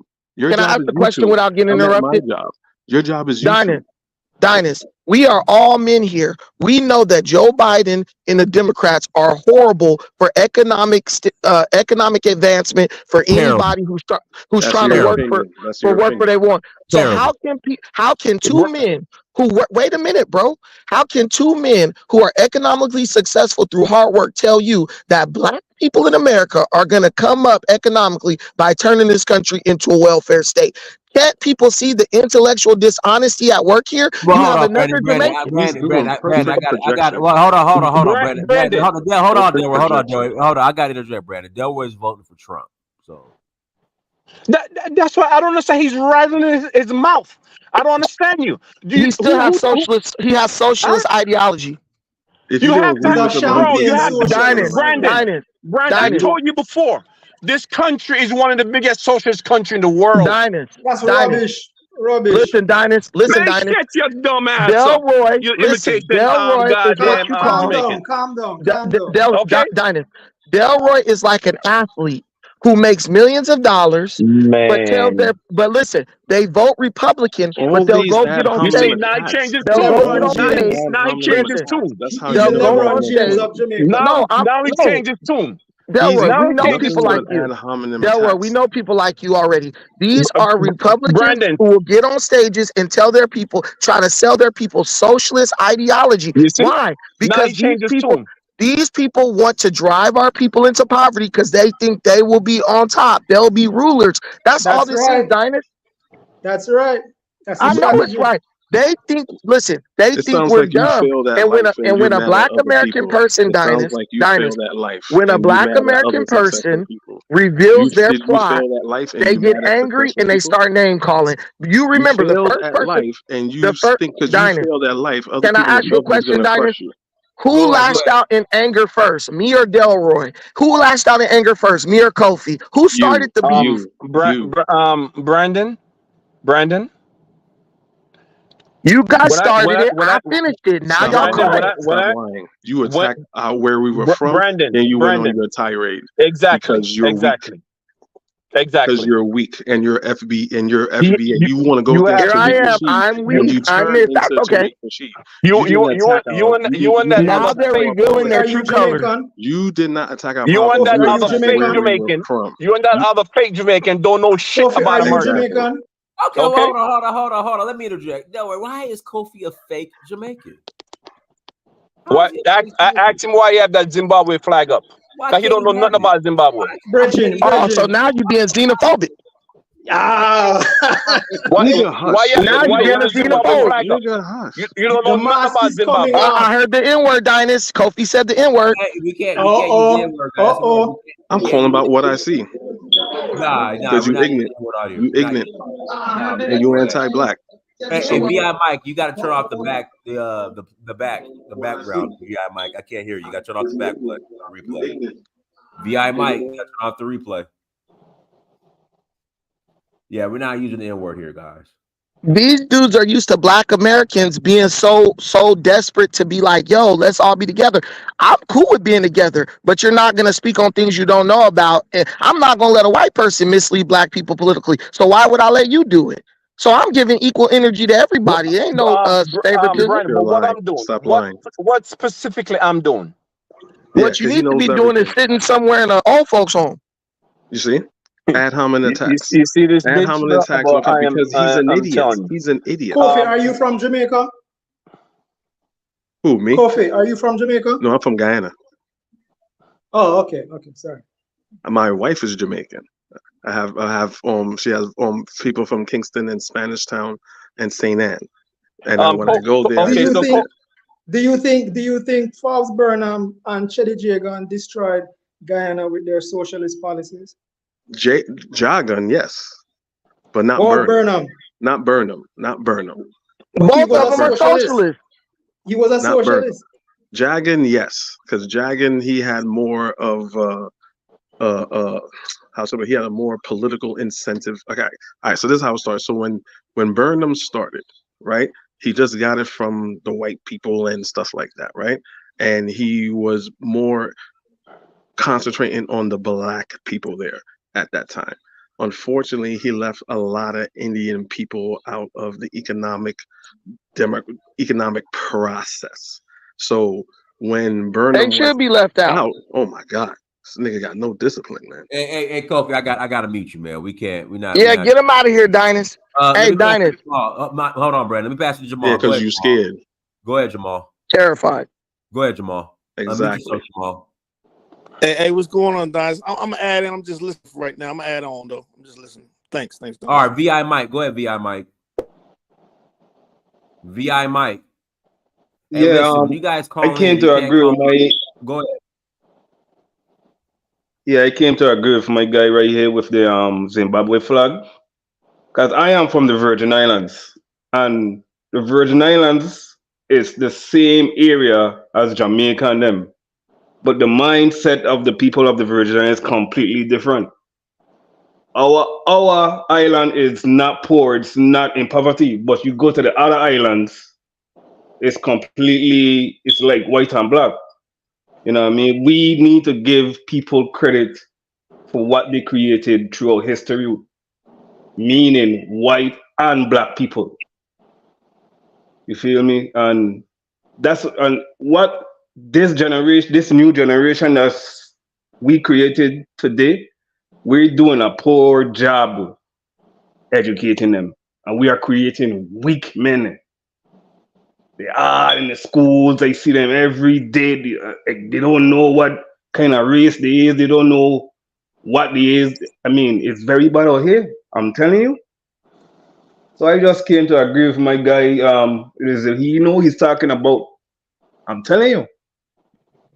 So you're right. You're totally right. Bro, what do you say? No, What do you Kofi, say? it's not your turn. You're supposed to be muted. Jamaica is a poor, destitute place. Is that what you're saying? Guys, Delroy is not living in reality, and that's why I keep telling Delroy, you're not. No one agrees with you. Brandon. No one from the islands agree with you. Hold on a second. Would you like to come to Jamaica with me? I'm not going to Jamaica with you. You might set me up. Don't do it. He's gonna carry. I'm not doing it. He's gonna get you shut up. I'm not dumb. That fussy boy. Don't do it. Hey, listen. Wait. Let me ask the. Delroy, hold on, Delroy. Let me ask the two other the other West Indian people. Should I go with you? Do you guys think I should go with Delroy to Jamaica? Only if you're going to the hotels. If you go outside, don't do it. Shit. I've been to Garden. Y'all some dumbass boy. I mean, this is ridiculous. This is ridiculous. This is like a joke.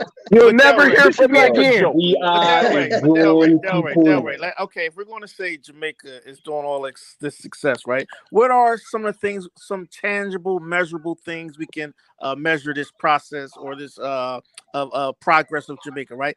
Let's go to GDP for a second, right? GDP for a second. Per capita, right? The average Jamaican is getting about $5,000 per capita, right?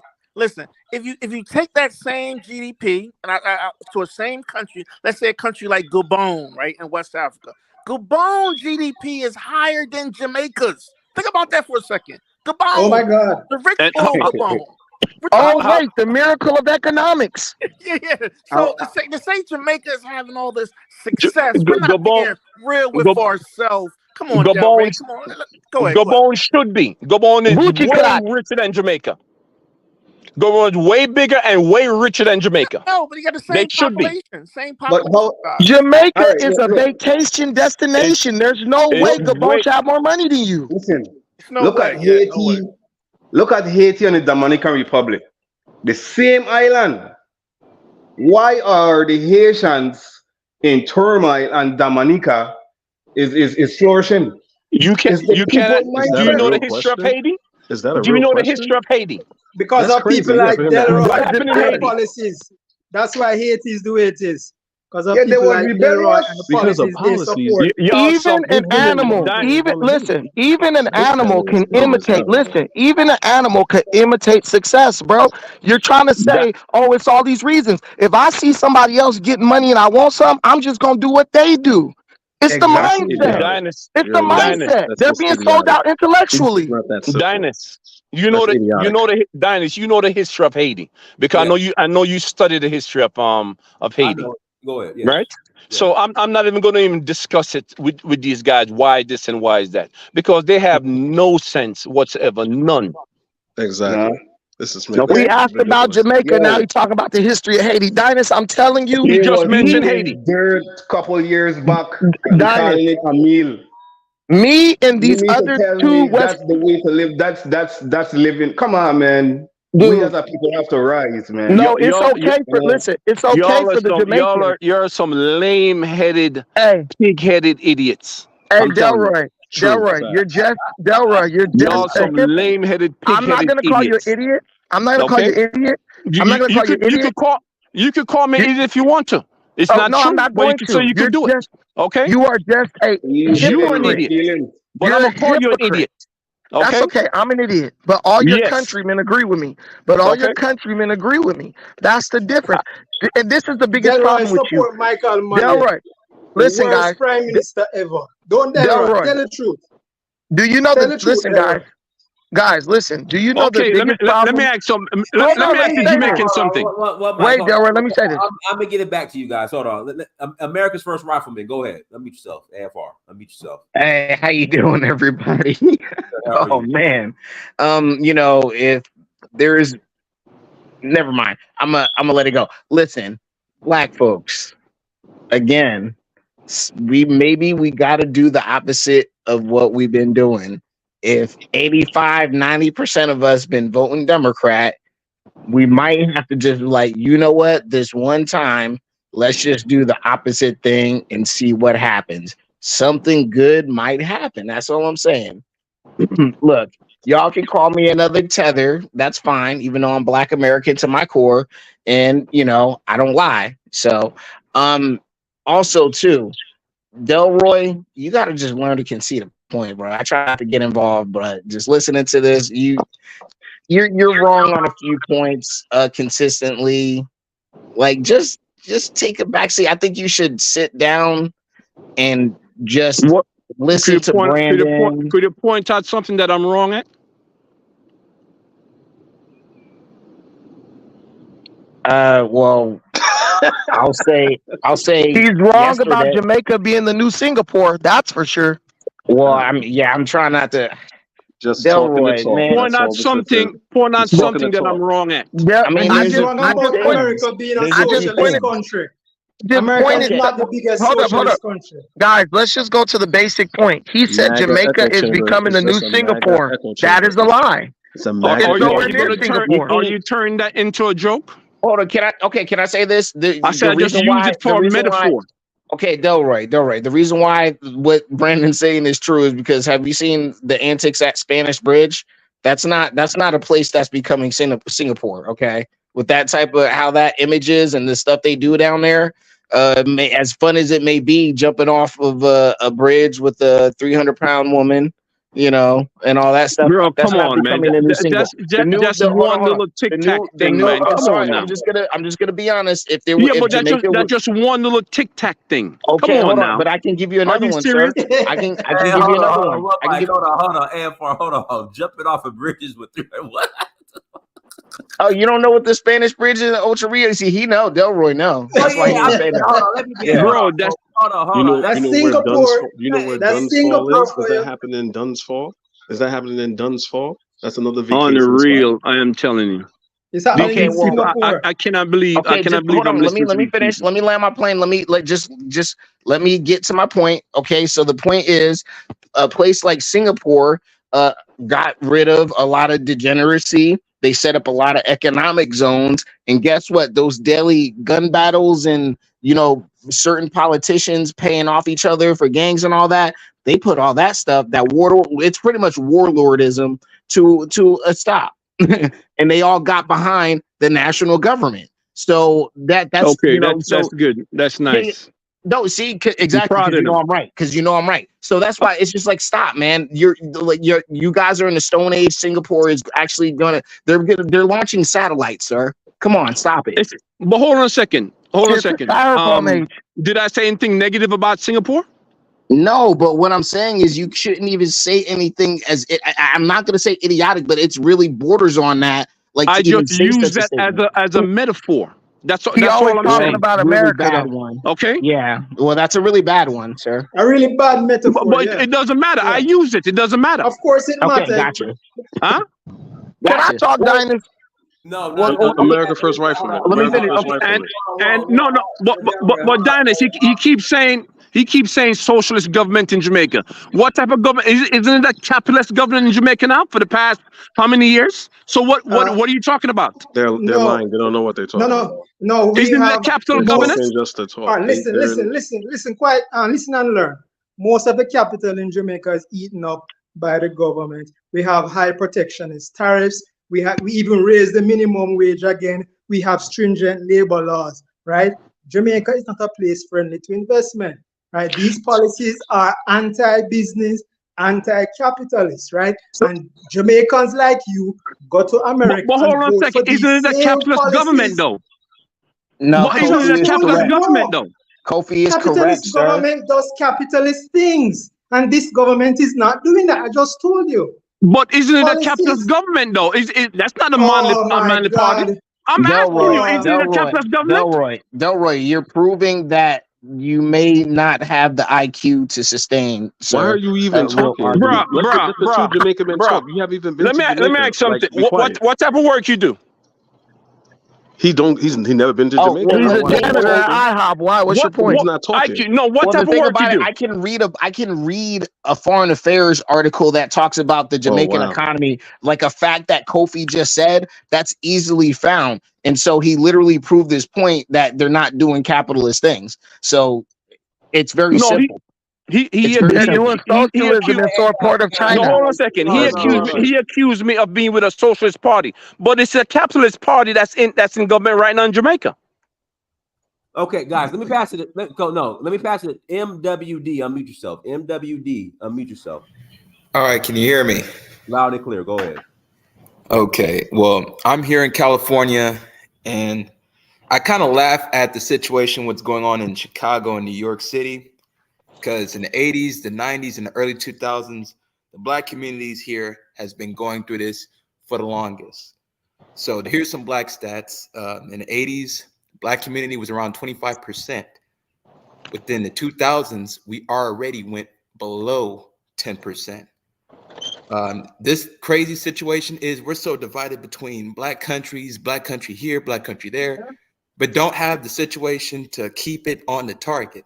We have anti-Black Hispanics.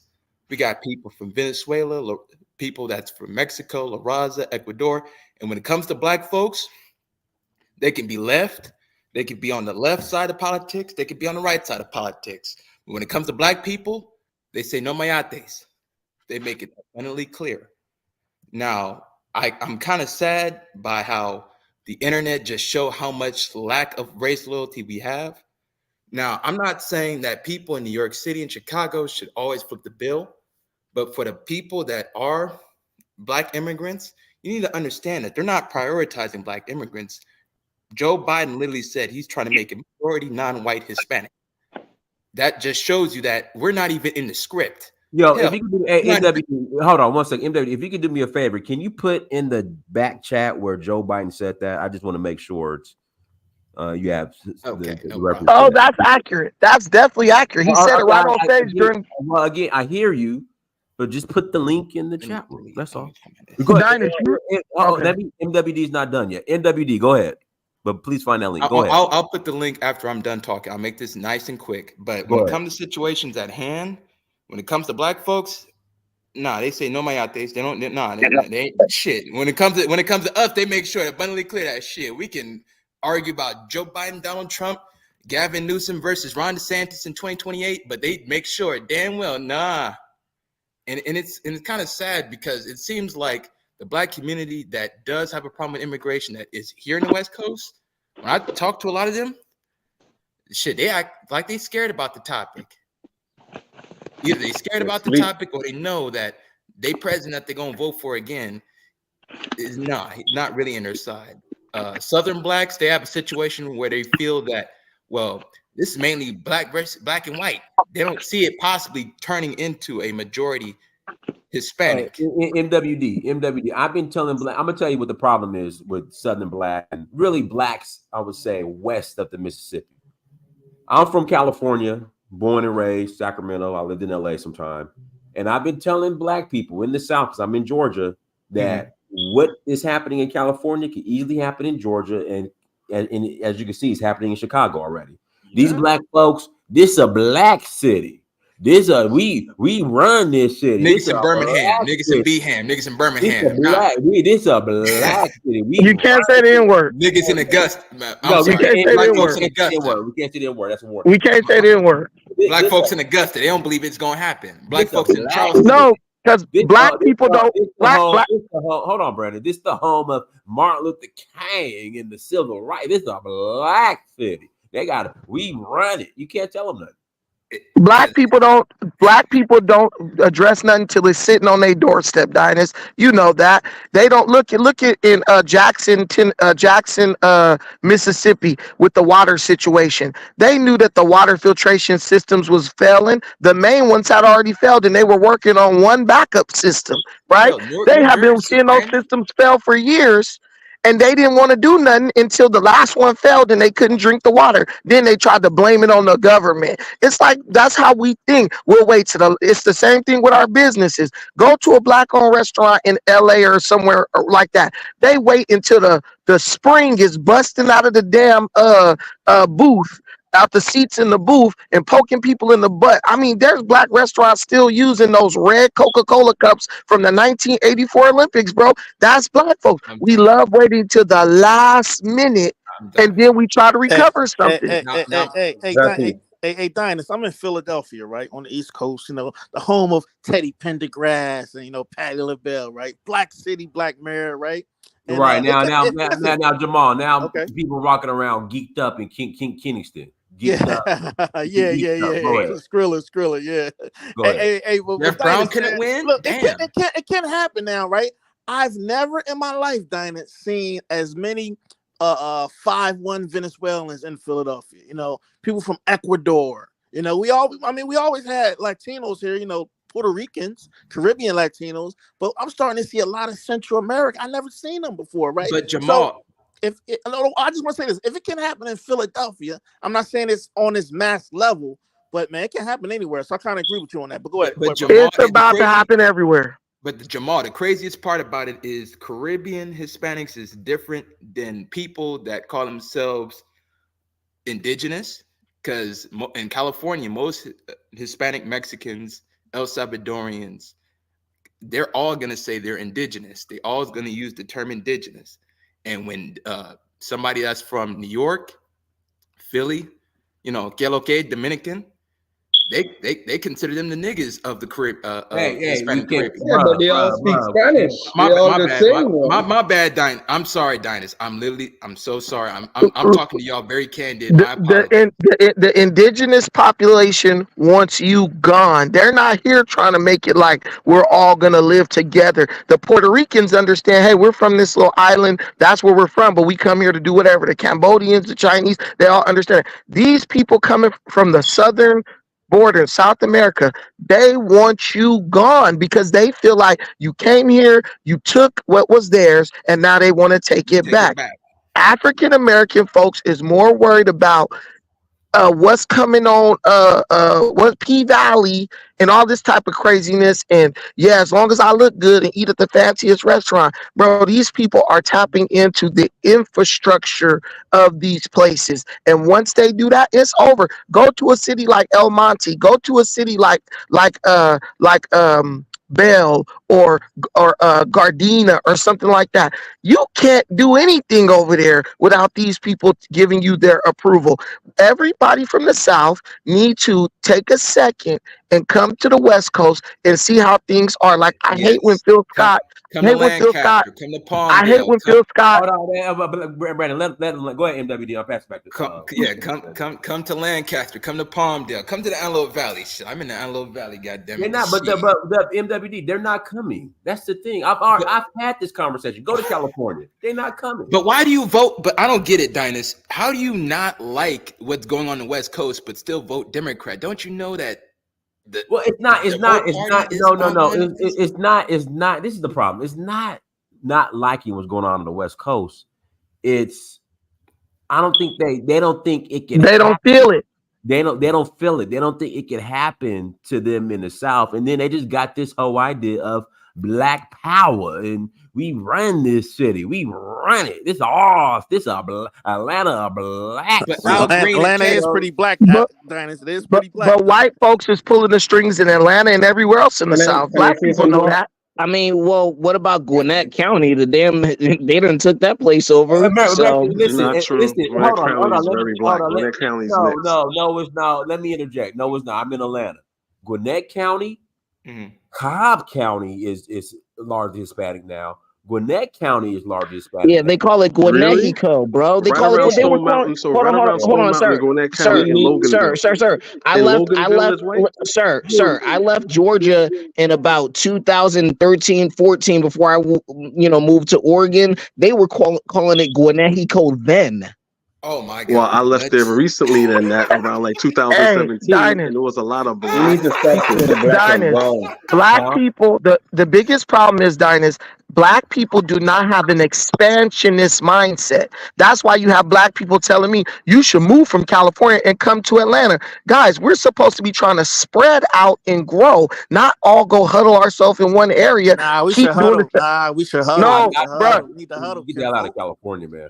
We should huddle, man. It's okay to listen. Go ahead, brother. You're not operating from the logic of expansion. You don't see Hispanics or Asians saying, let's all move to one city. Man, they spread out. They all move together though in large numbers.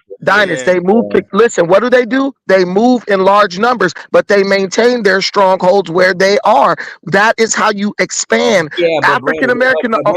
Brandon, there's no stronghold of black folks west of the Mississippi. This shit is done. But we're Dinus, and guess what? There was no stronghold of Asians in Atlanta for a long time. There was no stronghold of Hispanics in Atlanta. But Brandon, black folks aren't as organized and to the point as these other groups of people. Dinus, you guys don't understand basic economics. It ain't about being organized. It's gonna take individual efforts. And a lot of them for people to get what they want. If you told black people right now, Dinus, if you look at your history, how did black people get to California? A bunch of black people wanting to come make money for themselves at the shipyards and at the factories down in California. They didn't say, let's all go there and be a community. They all had a common interest. It works like that. It still works the same way. If Tesla built a factory in California and said, we paying $50 an hour to whoever want to come and work out here, you will have black folks leaving Atlanta saying, man, I'm about to go get that $50 an hour over there in at Tesla.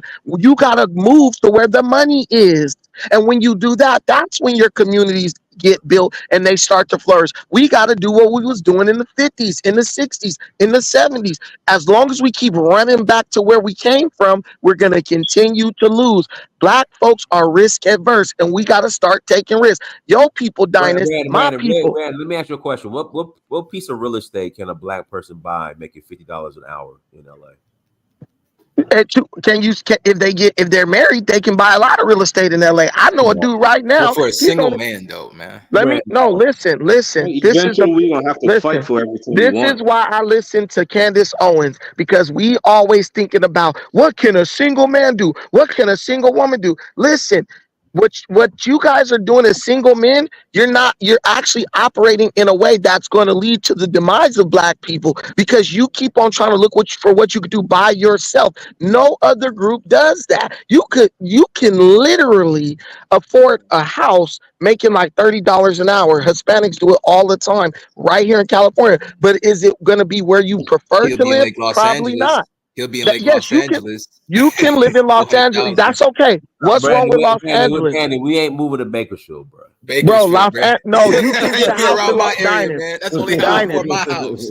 Dynast, you can move to Prince. Can I say Brandon, this? you're talking to people who don't know how to manage their money. Wait a minute, Dynast. People There on are $30 an hour can do a lot. Listen, there are Hispanics making $30 an hour buying houses in Compton, buying houses in LA. My cousin Eric just got married to his Filipino wife. He only makes about $20-some an hour. He just bought a house in Compton. Dynast, you're a real estate agent. You know there's all. Is he buying a land lot? What does he do? He's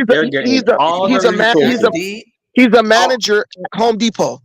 He's a manager at Home Depot. Can we stop romanticizing his? No, what I'm saying, this is not. Hold on. Can I finish my point? Can I finish my point? Can I finish my point? Go ahead. This is the thing. You calling it romanticizing while other groups are doing it. The problem with our people is we want to live the high life before we put the work in. Dynast, black folks is spending thousands at restaurants every month, and you talking about what can you afford in LA? If you stop eating out every night, you could afford a lot. It's all about financial discipline. Hold on. Let me say something. Can we just stop romanticizing the Hispanics? I know many. Okay, that's fine. We're not romanticizing. Okay, that's fine.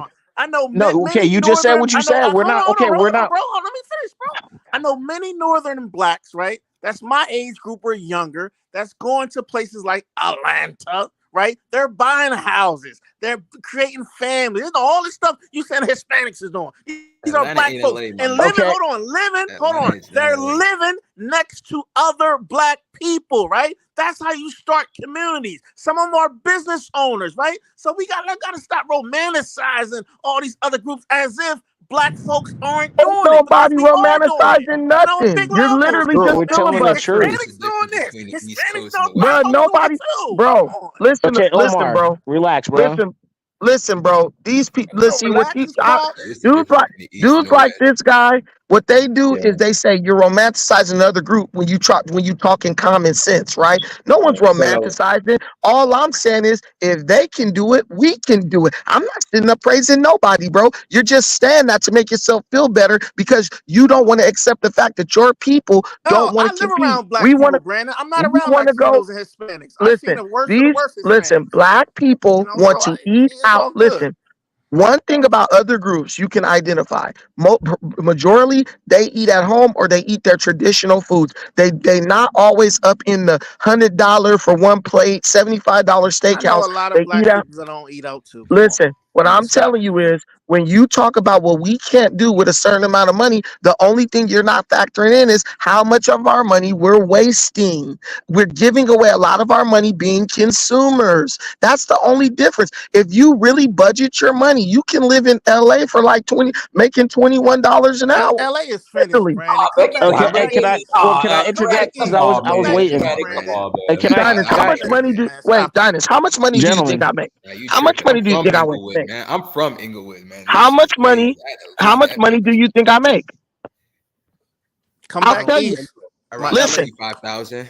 I just touched However, how 30. much Listen, Wingstop pays you. I just touched $30 an hour. I just touched $30 an hour. I was making like $27 an hour for a long time. Bro, I was able Wingstop to pays that afford much? I Damn. was able to afford my lifestyle and what I do on the money I was making. The only thing I had to really cut back on to live pretty comfortably was my eating out. I realized, dude, you spending like $50 a day going out to eat. Whether Oh that was man, the buying from mortgage in them houses is gonna be 3 G's, 4 G's a month. listen, Yeah. if you get that's okay. The mortgage of the house is going to be, but they're not that way yet. You can still go buy houses in LA, $400,000, $500,000. Now, Brandon, you talking about land lots? Now, I can understand if you bought $150,000 land lot, then got a construction loan and build on it. But if you're talking about existing house, I don't see how you can do it. All right. Hold All on, right. hold on. Can I? I've been waiting. Hold on, one mic. So this is a $650,000 house in Compton, 1,300 square feet. Shit needs to be renovated. Look at this kitchen, outdated kitchen. I mean, come on, man. Like, Compton. Ain't nobody. But a Hispanic will buy that. Good for them, because California. Listen, California used to be Mexico. We need to So figure good, out good for them. Okay, but I am not. Hey, moving can I to spit? We gotta get North Carolina. We gotta get Hey, Georgia, man. you can listen, bro. West Coast Listen. blacks need a my new This God, is can the I say real something? estate. This is the real estate that's going to be worth the most. Blacks need a new Who's that talking? Who said who wants to say something? Me, I wanted I've to been say waiting something. for a while. Okay, AFR, then we'll pass the Information Man show. Go ahead. All right, just real quick, cause see, I'm agreeing with Brandon. And the thing that frustrates me about homeboy saying we romanticize other races and black people can't afford this and can't afford that, bro. I'm trying to tell you right now. I know white dudes, Hispanic dudes that started out making $20 an hour about 2 years ago, and now they're up to $25 to $28 an hour, and they buy a house. They work. All you got to do is have a credit score of 6 something, work the same job for like 2 years, and have a down payment, and you get it. Hold on, and then you get and people are still getting loans, and they'll get a little cosigner like their mom, their girlfriend, or somebody. Usually they'll get a cosigner, and they get in houses. So See, I'm just AFR, you omitted an important part, and I was going to get to that. That Brandon, I mean, you actually brought up something important that Brandon didn't bring up. Cosigner. There's nothing wrong with what's wrong with that? There's nothing wrong with that, but a lot of these people, when they get these houses, they have family members who are helping them out with the down payment, co-signing with them. I'll be honest, I didn't have that. I get it, but guess what? People are making it happen. So people like black folks find a cosigner for a car all the time. Oh, come on, y'all got to. They find a cosigner for a car. Success, man. Black people doing the same. Man, listen, Dinus, I think you're being disingenuous. My own city of Long Beach had a program helping people. Brandon, I'm not being disingenuous. I just think it's stupid to move to Compton, California, and buy a $450,000 lot or a house for $600,000. In a couple of years, that lot will be worth $1.4 million. How's that stupid? Man, listen, guys, don't. No, Dinus, can I say this? Can I say this really quick? Dinus, can I say this? Please. You got to be competitive. If you don't want, if you're always listen, it's really. But you don't have to move to California to be competitive. You don't have to move to California. Listen, you don't have to move to California to be competitive. But what I'm telling you is, it's just like we say in the jiu-jitsu world. You go big, you make big money. You go small, you make small money. What do we want? Black folks want to be wealthy and rich and have all this money, but we don't want to make the investment. You got to be wealthy to buy this, bro. No, you don't. 400. That's Now, wealth. can I say this, Brandon? Only body that's speak. getting this property is if they got it on a tax deed auction. Now, California is a tax deed state. Now, a lot of people that are getting these properties, They're getting it below market rate because they go into the auctions. Now that's the smartest way to do it. Okay, so why don't we get that info? Can I? Okay, Well, people flip houses all the time. That's not amazing. Let's have some logic Hold on. here. Let me pass the information. Logic man. here, Go man.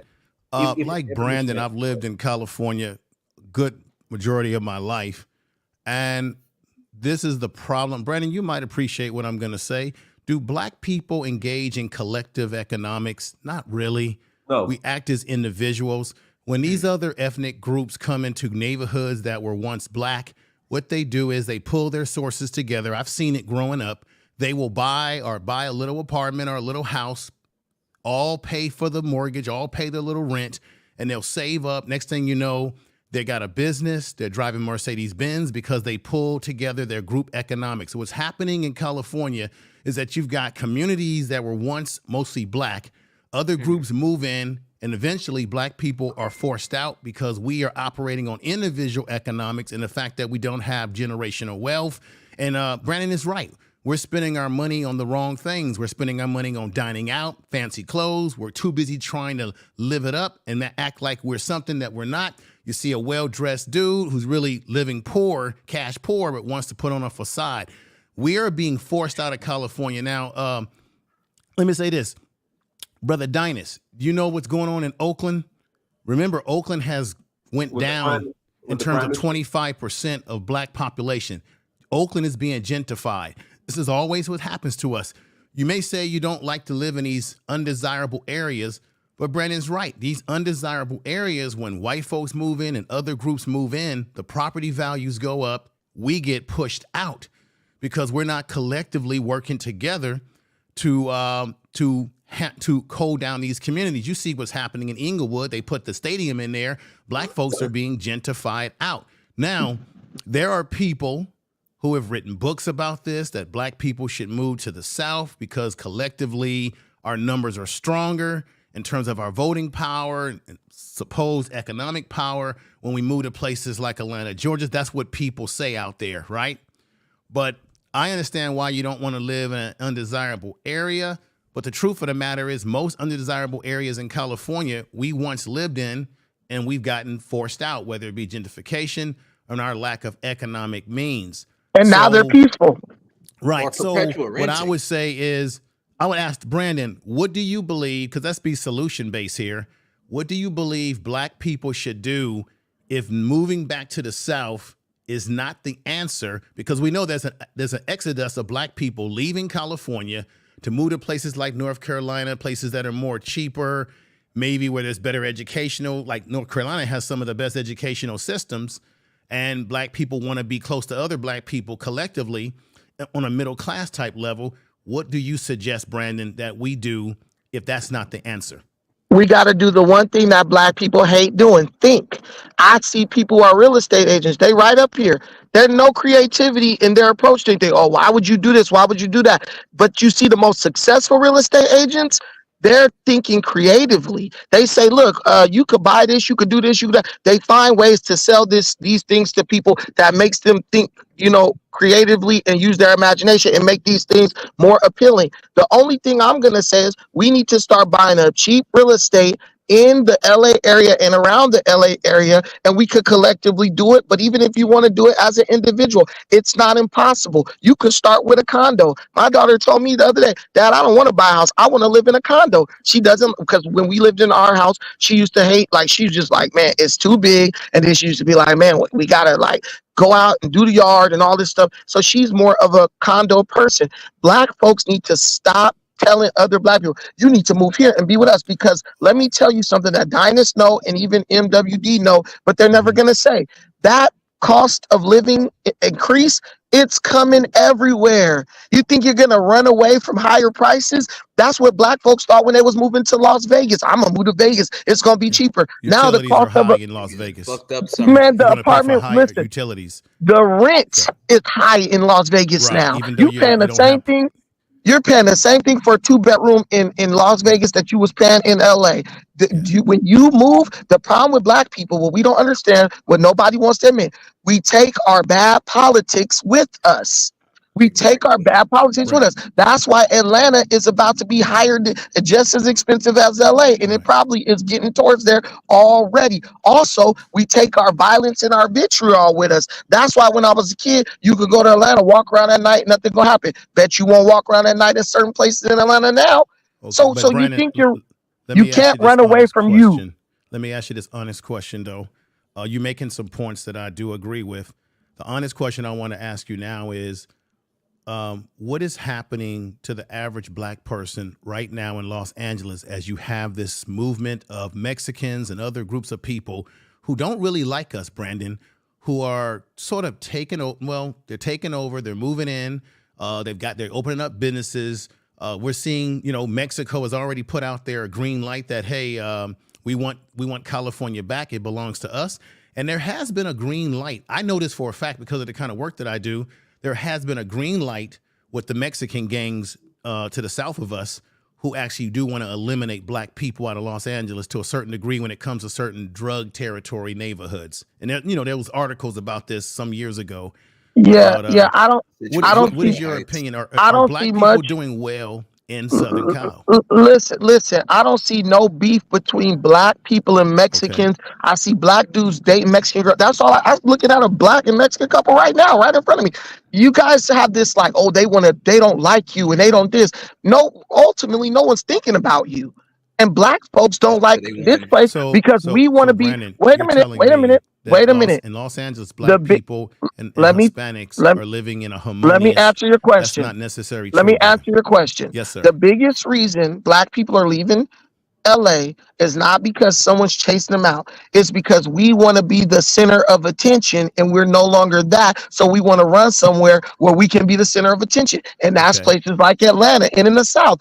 When black folks get comfortable with the idea that you don't always got to have people looking at you and focused on you all the time, we will live anywhere in the country. The black folks who ain't worried about buck dancing and being the center of attention and the damn court jester of the place and want to make a fuss and be tearing stuff up when they don't get their way, those people are living in LA just fine. I do food delivery. I go to these high-rise buildings. It's plenty of black people living up in there making $10,000, $12 a month. It's plenty of black people in tech making that big money. Are there black people, because I don't want to make it just black people are moving from LA only because we want to go somewhere where we can be flashy. There are legitimate black people that are leaving California because the juice isn't worth the squeeze, because everything is more expensive in California, and everybody knows that across the board. And people are wanting to move elsewhere where they can probably get a house at a better price, maybe start a new life, and get away from the hustle and bustle of California. There's truly black people that are leaving here for economic reasons, brother, not because they're just trying to flash. Let's not stereotype If that. you look at the houses that these people are buying in Atlanta and stuff, even Dinah's got a house in Atlanta.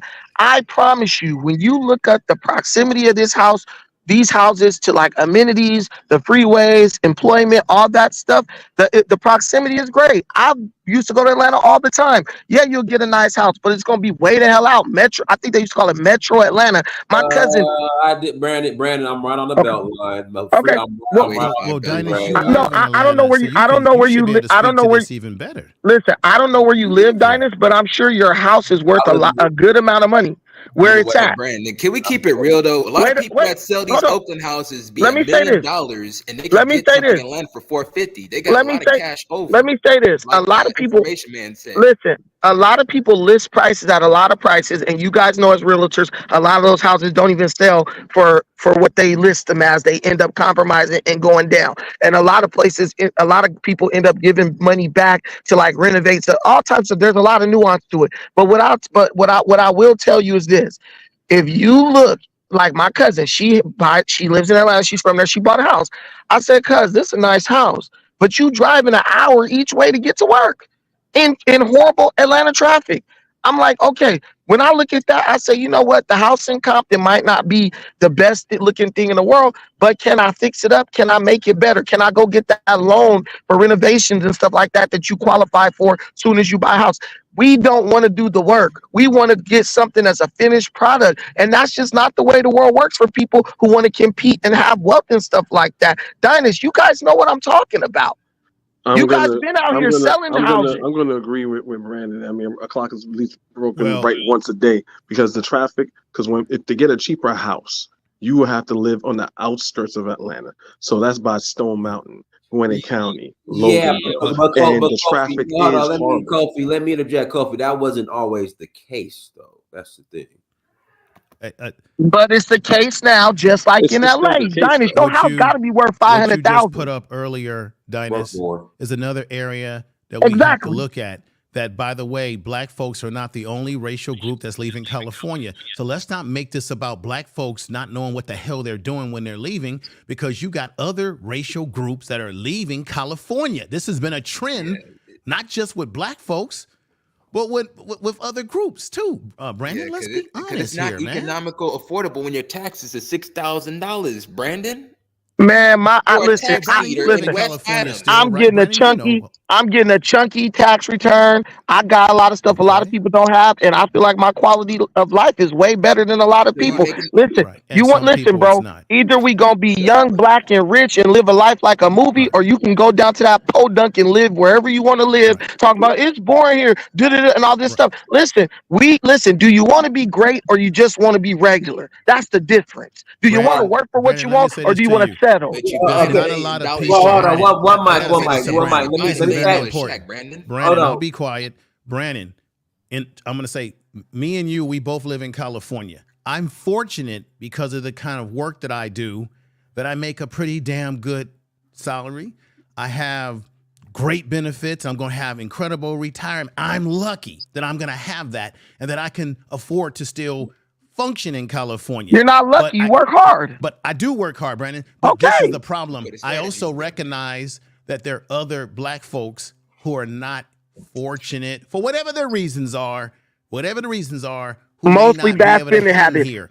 I've been able to hang here because I've done some things in my life that has given me certain economic freedoms and choices I've made and investments. Do you eat out 7 days a week? No, I do not, sir. Okay, that's our number one problem. My eating out spurges happen maybe on a weekend every now and then. I'm a little bit more, frugal because I understand I do live in an expensive state. We marry women who can't even cook with a BBL and then wonder why we going broke. Like, bro, this is all about money management.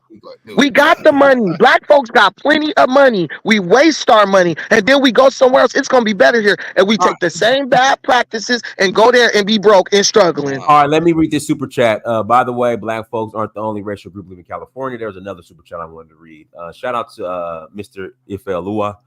Salute Dynas, peace to the chat. Information man, show anything else you want to add? I'm gonna pass. No, I'm gonna end there. I appreciate everybody that's been, speaking their mind and everything. So this is great. Dynas, I love these conversations. Oh, no problem. Go ahead, Mexican Condor. Oh, hey, everybody. Can you hear me? Loud and clear. Oh, hey. Well, thanks for having me on the show again, and greetings to all the guests. And just wanted to chime in and let you know that my wife and I will be leaving California this fall for Oklahoma, because California is just impossible to live here. And it's not getting any better. And well, the border everyone's coming over the border. California is one of the prime destinations where they're coming. And there's no leadership in California to impede it. And there's definitely no leadership in Washington to impede it as well. So all you can look forward to is more and more and more pressure just to pay your rent every day. So, so everyone who voted for Biden, well, you're hurting yourselves. What can I say? That's just want to leave it at that. Now you're going to save a whole bunch of money on taxes when it comes to Oklahoma. Because like I try to tell Brandon, man, like I know somebody got a property on West Adams. That is a complete tax eater. Now, who wants to live in Oklahoma, bro? Like, let's be realistic.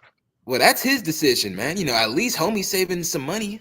Yeah, but he's an older guy, bro. We young, we strong. We could get out here and make this bread. Why we acting like we ain't got no money? I own a house in California. I'm just talking about the average person that don't have the ability to either get a loan here or just find something that's safe. Like Lancaster, then turn it into the new Watts. And that is fucking insane to me. But that made LA more peaceful. So let them dudes out there do whatever they're gonna do. Because it's widespread now. And then we got a crazy George Gascon as the damn DA that lets everybody off. Listen, man, what y'all don't understand is there's about to be an economic and political shift in California, because the more these immigrants come in, they're not liberals, they're conservatives. They're going to bring back conservative policy to this area. We just had a guy who's a Trump supporter. He's in the runoff for the Senate seat against the lion. What's the dude's name? Yeah, Steve Garvey. What's his name? Steve Garvey, right? Adam Schiff. He's going against Adam Schiff, right? So, guys, the political tide is changing. You got people moving into California. Like, I went to Popeye's Chicken the other day. The whole crew was black, and they all from the South. I said, "Where y'all come from?" We said we moved here from wherever there's some Louisiana or something like that. Guys, if you want to get to some money, just come to California. There's a lot of money in this economy, and that's how you get money easily. Can I ask a question? It seems that we're very focused on understanding as Americans, we're focused on immigration, especially with the influx of migrants coming in. But the conversation for over the last 2-3 administrations is always, we're talking about black and brown immigration. And us as black people, we never talk about white immigration. White immigration is a thing. White people overstaying their visas is a thing. And as black people, I think we're kind of like following the news cycle. you know what I'm saying? When it comes to, well, these immigrants and yada yada yada. When there's a lot of white immigrants, I know some white people like, yeah, I overstay my visa. I know some Indians, like non-black Hispanic people that overstay their visas, and we don't say anything. It's kind of like we're being manipulated. Hey, Dynas, right now, California City. Because those groups are not thrown in our community. The people that are being thrown in our community, like you see in Chicago and around the country, are people that are coming from across the border, like South America or even Mexico. And then our Miss leadership class of black mayors are shoving these people in our community where we're already struggling in some of these poor black communities. And now we're asked to share resources with people who just got here. And I'm sorry, they bring their anti-black sentiments over here with them towards us, because all you got to do is look at how they treat black Latino people in those countries. They treat them terribly. I don't think they're, as a person from LA. Let's stop. But I'm saying that we're immigrants are being thrown in the black community. Like, white immigrants are being allowed to come over here, get proper housing, and being treated just well. That's why nobody's complaining about them. Hey, Dynas, look up California City. You want to buy a cheap house? You want to buy a cheap house? I'm in California. I see it. I'm putting y'all up on game right now. You want to buy a cheap house or apartment in California? Go to California City. Go to California City. Always a black and brown face. That's what I'm saying. That's an hour away. That ain't nothing. You see an how hour. they treated the Haitians? The Haitians tried to come here. They got rid of them within a week. Exactly. They don't like black folks, especially when you're black and you're trying to immigrate over here. That's a fact. We saw it in our own eyes. The Haitians got whipped at the border. Dynas, what do we all? Dynas, what do we all? But we're fighting blacks and Hispanics, and we're leaving the whites alone. Dynas, what if we for our own people? So Dynas, what if we all bought houses in California City, 1 hour away from LA? They got some cheap houses over there. Randy, you're not selling nobody on California, man. You can no. Listen, but this is but there's this myth. Wait, there's this myth. There's no affordable houses in California. Yes, there are. You could get a house an hour away from LA for like $300,000. Like, that's super cheap. We ain't the whole Atlanta situation. Exactly. This is all I'm saying is the black realtors are lying to you. There are affordable houses in California, but it's just there's more lack of competitiveness than anything. Because if you tell somebody you could build a community an hour away from LA, work in LA, make money, or do whatever you want to do, have a business there or whatever, other groups will be like, hell yeah, let's go there and get that. You could buy multifamily units in California City for pennies on the dollar. That's right an hour from LA. We don't even tell our people about the opportunities. We always just sell them on the stuff that ain't working. We ain't going. All right, Dynas, I'm back. I was cleaning. All right, let me pass it to T. Khalik first. Atlanta's a drug haven, joking dinosaur. What the hell you think? Oh my God. We ain't going to California City, bro. California City, you in the sticks for real, for real. Yeah, man, we ain't going down. Dude, Atlanta is the sticks to me. Okay, bro. Atlanta has the busiest Atlanta is the sticks. world. I know street lights Man, and Georgia is the sticks, bro. Georgia is the sticks. Go ahead, T. Go ahead, T. Khalid. You Go ahead, gonna T. be on the freeway Yeah, 2 hours man. going to Kroger. Once you get outside of Anyone Atlanta, that's Georgia saying is that ruling. it's okay for us to ignore what's this illegal immigration is actually telling black people to be traitors to their own race. Because you're telling black people to sit there and share resources with others when there's no net benefit to that native community. None of these people who are telling black folks to just Can I just throw deal with out it. one question for everybody? I just want to We're see what friends. everyone's insights They are, if you don't cannot mind. say the net So, economic benefit is for black people, the divorce especially. between the Hold on, African sir. American Let me community and finish the talking, bro. Hey, Bro, let can I that brother finish my finish what point? he's saying Good before you Lord. cut off, brother, sir. Come on now. Oh, I'm sorry. I didn't hear. You're a guest here, sir, so be respectful. I'm sorry. I didn't hear it. Yeah. You heard him. Don't act like you have wax in your ear, man. You heard that man talking. Respect, You a man. guest here. Act like one. Shit. All right, Respect. Go ahead, T. Yeah. And then on top of that, like I said, they also act entitled. They act because they don't care that the native population has to pay them tax, has to use their hard-earned tax money to go to them. They don't care. They come over here not voting, not paying anything, demanding us to pay for my housing, to pay for my food, to pay for my kids, even though the native population is probably suffering. The native population is probably not even having housing, probably getting evicted, probably is not making enough money to put food on the table for the kids. So what type of selfish entitlement mentality that you have to it's almost as if telling the native population, screw you, we know that the Democrats are in office, so we are going to keep abusing your laws and the hell with you. No, I think black folks need to fight back and do not fall for these emotional arguments that we're all people of color. They only do that to black people because they see you as an emotional people who do not think intelligently and critically. That's why they throw this emotional argument. We need to look out for each other as black and brown people. Don't fall for that We're because they not wouldn't do people of you color. I like hate that. that term. That's a political term that the Democrats Exactly. use And when they that's don't what they want to throw at address us. what they're going to do for us. Don't call yourself a people of color. We're not a people of color. Don't go for that okie doke that they're running down on us. Thank you. All right, go ahead, Mexican Condor. Hold up. Go ahead, Mexican Condor. I think you were trying to respond. Go ahead. Mexican Condor. Hello. Oh, can you still hear me? I hear you now. Go ahead. Okay, so yeah, my question is so there's a lot of noise about black and brown people breaking away from the DNC. Okay. Hello. Mexican Condor, we lost you. Man, this connection. Okay. Well, can I respond to what T said? Go ahead. I agree with what T is saying. It's 100%. I mean, when I take the train to work, it had some people, they were just upset with all the migrants coming. It's like, wait, they're getting all these benefits, they're getting all this. And here I am, my people have been here, we need help. And they're getting all that help. That is a legitimate argument. I cannot disagree with that. But Kofi, if you voted for it, it's not. So go ahead. Let me finish. We need to be taken care of first before anyone else, before Israel, before we send money to Ukraine and all that. And to respond to what you just said, we all know if anyone is not in the MAGA chamber, echo chamber, we know that on the border, Donald Trump, Michael Johnson, they're blocking their own bills on the border. They said it was the most conservative bill on the border, and they blocked it. Mike Johnson wasn't even in the House, right? When it went there, because he said it was dead on arrival. He said it was dead on arrival. So let's be honest here on both sides.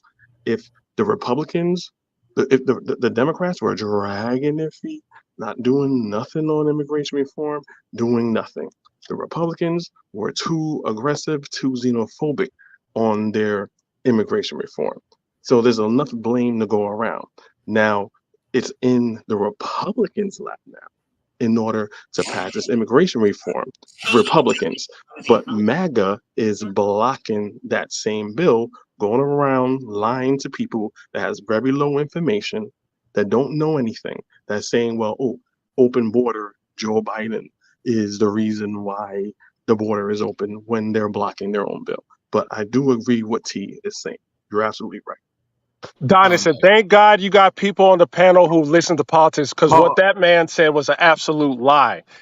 The reason why Mike Johnson, and thank God he did, along with Trump, blocked that ridiculous bill is because it still allowed 5,000 illegals in the country a day. Notice the guy who just talking, he didn't mention what was in the bill because he assumed that none of y'all paid attention. So he tried to do a blanket statement talking about is some MAGA Republicans. No, 5,000 illegal immigrants get to come in. So do you know what situation that would create at the border? That's a lie. We would have lines of illegal immigrants sitting at the border waiting to get in this country illegally. We might as well not even have legal immigration. So thank God for that. And I bet you those. The reason why those stupid stipulations was put on is because it was bipartisan. And of course, Democrats benefit off of illegal immigration because why? Most of them go to these blue cities. What happens when you have an influx of people into your cities? It goes towards the census. What happens then? You get more seats in Congress. That's what these Democrats want.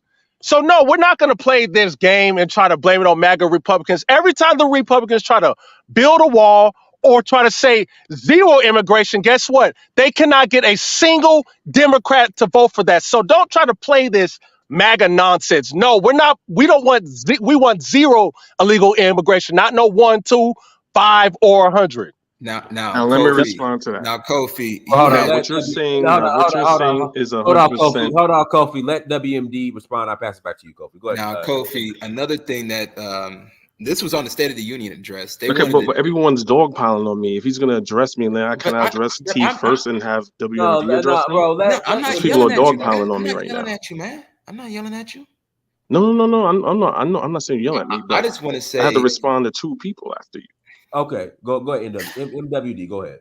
Now, this is just to everybody just in the open air. Now, they're trying to adjudicate the situation of these cases that take 6 years to 6 months. So if that's the case, they're going to bring the situation to the DC courts and they will be approved. Simple as that. And I don't agree with that. Now, the people that I guess agree with it, where when the immigration topic comes in, they either say a situation where they've already been here. Well, okay, yeah, they've already been here.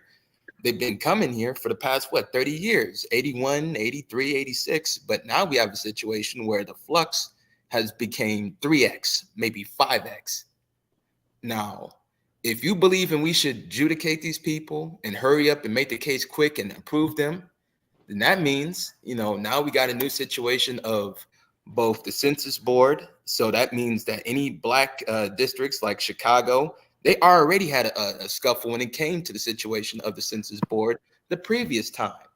Now it's just making a situation where 70% of the people that does come across, once again, we got to use the word, they are mainly Hispanic. That means that their whole little representation is wiped away because eventually the black politician that's siding with it, he'll be X'd out. So the main thing that they said on the State of the Union, 6 years into 6 months. If you agree with that, Kofi, why should we be, so amped up to go with it? And that's my question. Go ahead, Kofi. 6 years to 6 months. The floor is yours, Kofi. Go ahead. So I'm gonna respond to what T is saying.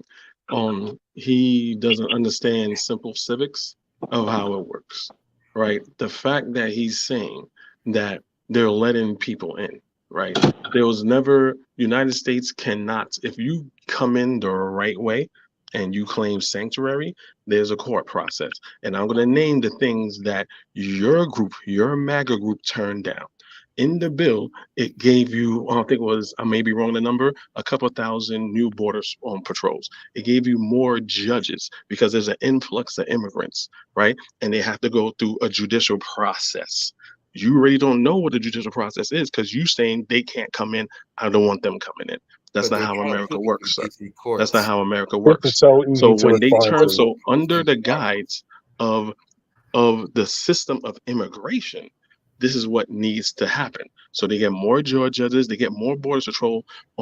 They said the influx of what all the MAGAs are saying. Oh, fentanyl, they're bringing in fentanyl. They have they gave them more machines to detect fentanyl. All that was in y'all bill. It had nothing to do, and there's no path to citizenship. That's why they didn't. That's what they say is the most conservative bill. If you're just consuming QAnon and Newsmax and Fox News, then you wouldn't know that. So I agree in your initial statement saying, hey, something needs to be done. We all agree on both sides of the aisle that something needs to be done. So let's do it. Mike Johnson is blocking it. Anyone can do a simple Google search and see it. Donald Trump said, look, we blocked the border bill. And of course, Donald Trump is not articulate. He's not going to say why he blocked the border bill. You just say we blocked the border bill. Please read what the border bill that the Republicans border bill had it where wanted is their own bill that they're blocking. And the Democrats said, what do you want? And when it got to the Democrats, the Republicans wrote that bill. All the Democrats had to do was say yay. And the Republicans blocked the bill. What are you talking about? And also had court in the bill, and the bill said that you can adjudicate the court cases from 6 years to 6 months, and it will go to the DC courts. Yes, we get more judges, but we get more judges that's going to prove this shit. Like, come on, not only okay, so be mad. And at not the only system. that, and So not be only mad that, at the it's system. still Like, you wrong can't to be- have an open border where people can cross it That's and another not lie. There's no such thing as immediately open get border. turned around. That's a Republican That- talking point. and the guy, it's funny how he says you watch That's a Fox Republican News, talking but point. and How is the border then open? say Republican talking points and these are Because you conservative views. said there's a Based open off border. who? Based You off just said CNN, there's an open border. MSNBC, Prove New York Times, all the to liberal me that media. there's an You open. mean to tell me that Fox News has such a power over Stop this muting me country because that she's talking over sits me. there and ignores all the other liberal outlets? Get out of here. You're not So you're talking to telling me. dumb So let's people. Hey, You're listen, not follow talking your to people logic. who watches Let's follow MSNBC anymore. No, don't interrupt me. your logic. You say there's no. T, I didn't hear shit T said because Kofi kept talking over you. T, Yeah. Kofi is absolutely wrong because what you guys have to understand is that we have an open border. And what happens is when people come over here illegally, instead of them being turned around and deported like every other civilized nation, well, not the Western nations, unfortunately, and they sit there and they get bogged down into these court cases. What this does is this provides an incentive for illegals to come over here. This is why when you guys see videos, illegals rush the border. Think about it. Who rushes into harm's way? They're not rushing into harm's ways. They know as soon as they set foot in this country, they're in. They're going to be in this stupid little process awaiting it doesn't even matter if it's 6 months to a year. Half of them, or I would say 90% of them, don't even show up for the court cases to begin with. And what if they go to a sanctuary city? Are the sanctuary cities going to aid in deporting them? No, they don't even work with ICE and the federal government. You guys have got to watch out for people like this because they want to sit there and act like they are pro-border, pro-fair immigration, but they're not because he intentionally ignored the 5,000 accepted level of illegal immigrants crossing the border, which will create a line of people from all over the world waiting to get into this country. Thank God for Trump. Thank God for Mike Johnson saying, no, we don't want any illegal immigration. Come here legally like everybody else. Again, you're double talking. I wanted to say something. First you said there's no immigration. Then you say Kofi, you ain't gonna talk over me. I just wanted to say this. I left an article in the chat room from Pure Research. What we know about unauthorized immigration living in the United States. Now, they had it at a tune of about 10.5 million back in 2021. It stayed steady. It has stayed steady. And that's a whole article that I've put in the chat room several times that people want to click in it and check it out at their time. It breaks all the stats down. And there are tons of people that are here illegally. I just wanted to say that because we talk about these issues, but we should also find the data, find the research that proves out our arguments. I'll land my plane there. Go ahead, Delroy. Yeah, I just want to say, well, Trump is going to win because people like me is going to vote for him. So that's going to happen. But I still maintain that Trump, any other Democrat, or anybody else is not going to ever effectively stop immigration. It's not going to happen. Illegal immigration is not going to happen. Too much people benefit from it. Number two, the Republicans should love this, because most of the time when the so-called illegal immigrants get here, they tend to eventually, most of them, become Republican and vote Republican. So in a way, they love it too. So the Democrats love it and they love it. So I just don't think it's really going to stop. It probably slow down. Yes, they're going to have some knee-jerk operation when Trump comes into office, and a lot of it's going to slow down, but it's just going to smooth back out, and here we go again. That's what I'm going to say. Well, Delroy, first, Prince, Dynast, I actually got the link in the chat of the work opportunity tax credit. So when a lot of people mentioned about Tyson's food, they didn't mention a specific bill that's actually incentivizing where the employer can be able to write off within $9,000 to $10,000 off the expense of wages, which that's most companies' biggest expense in an economical business fashion will always be wages. Mm-hmm. Written off, and that's being incentivized when it comes to Joe.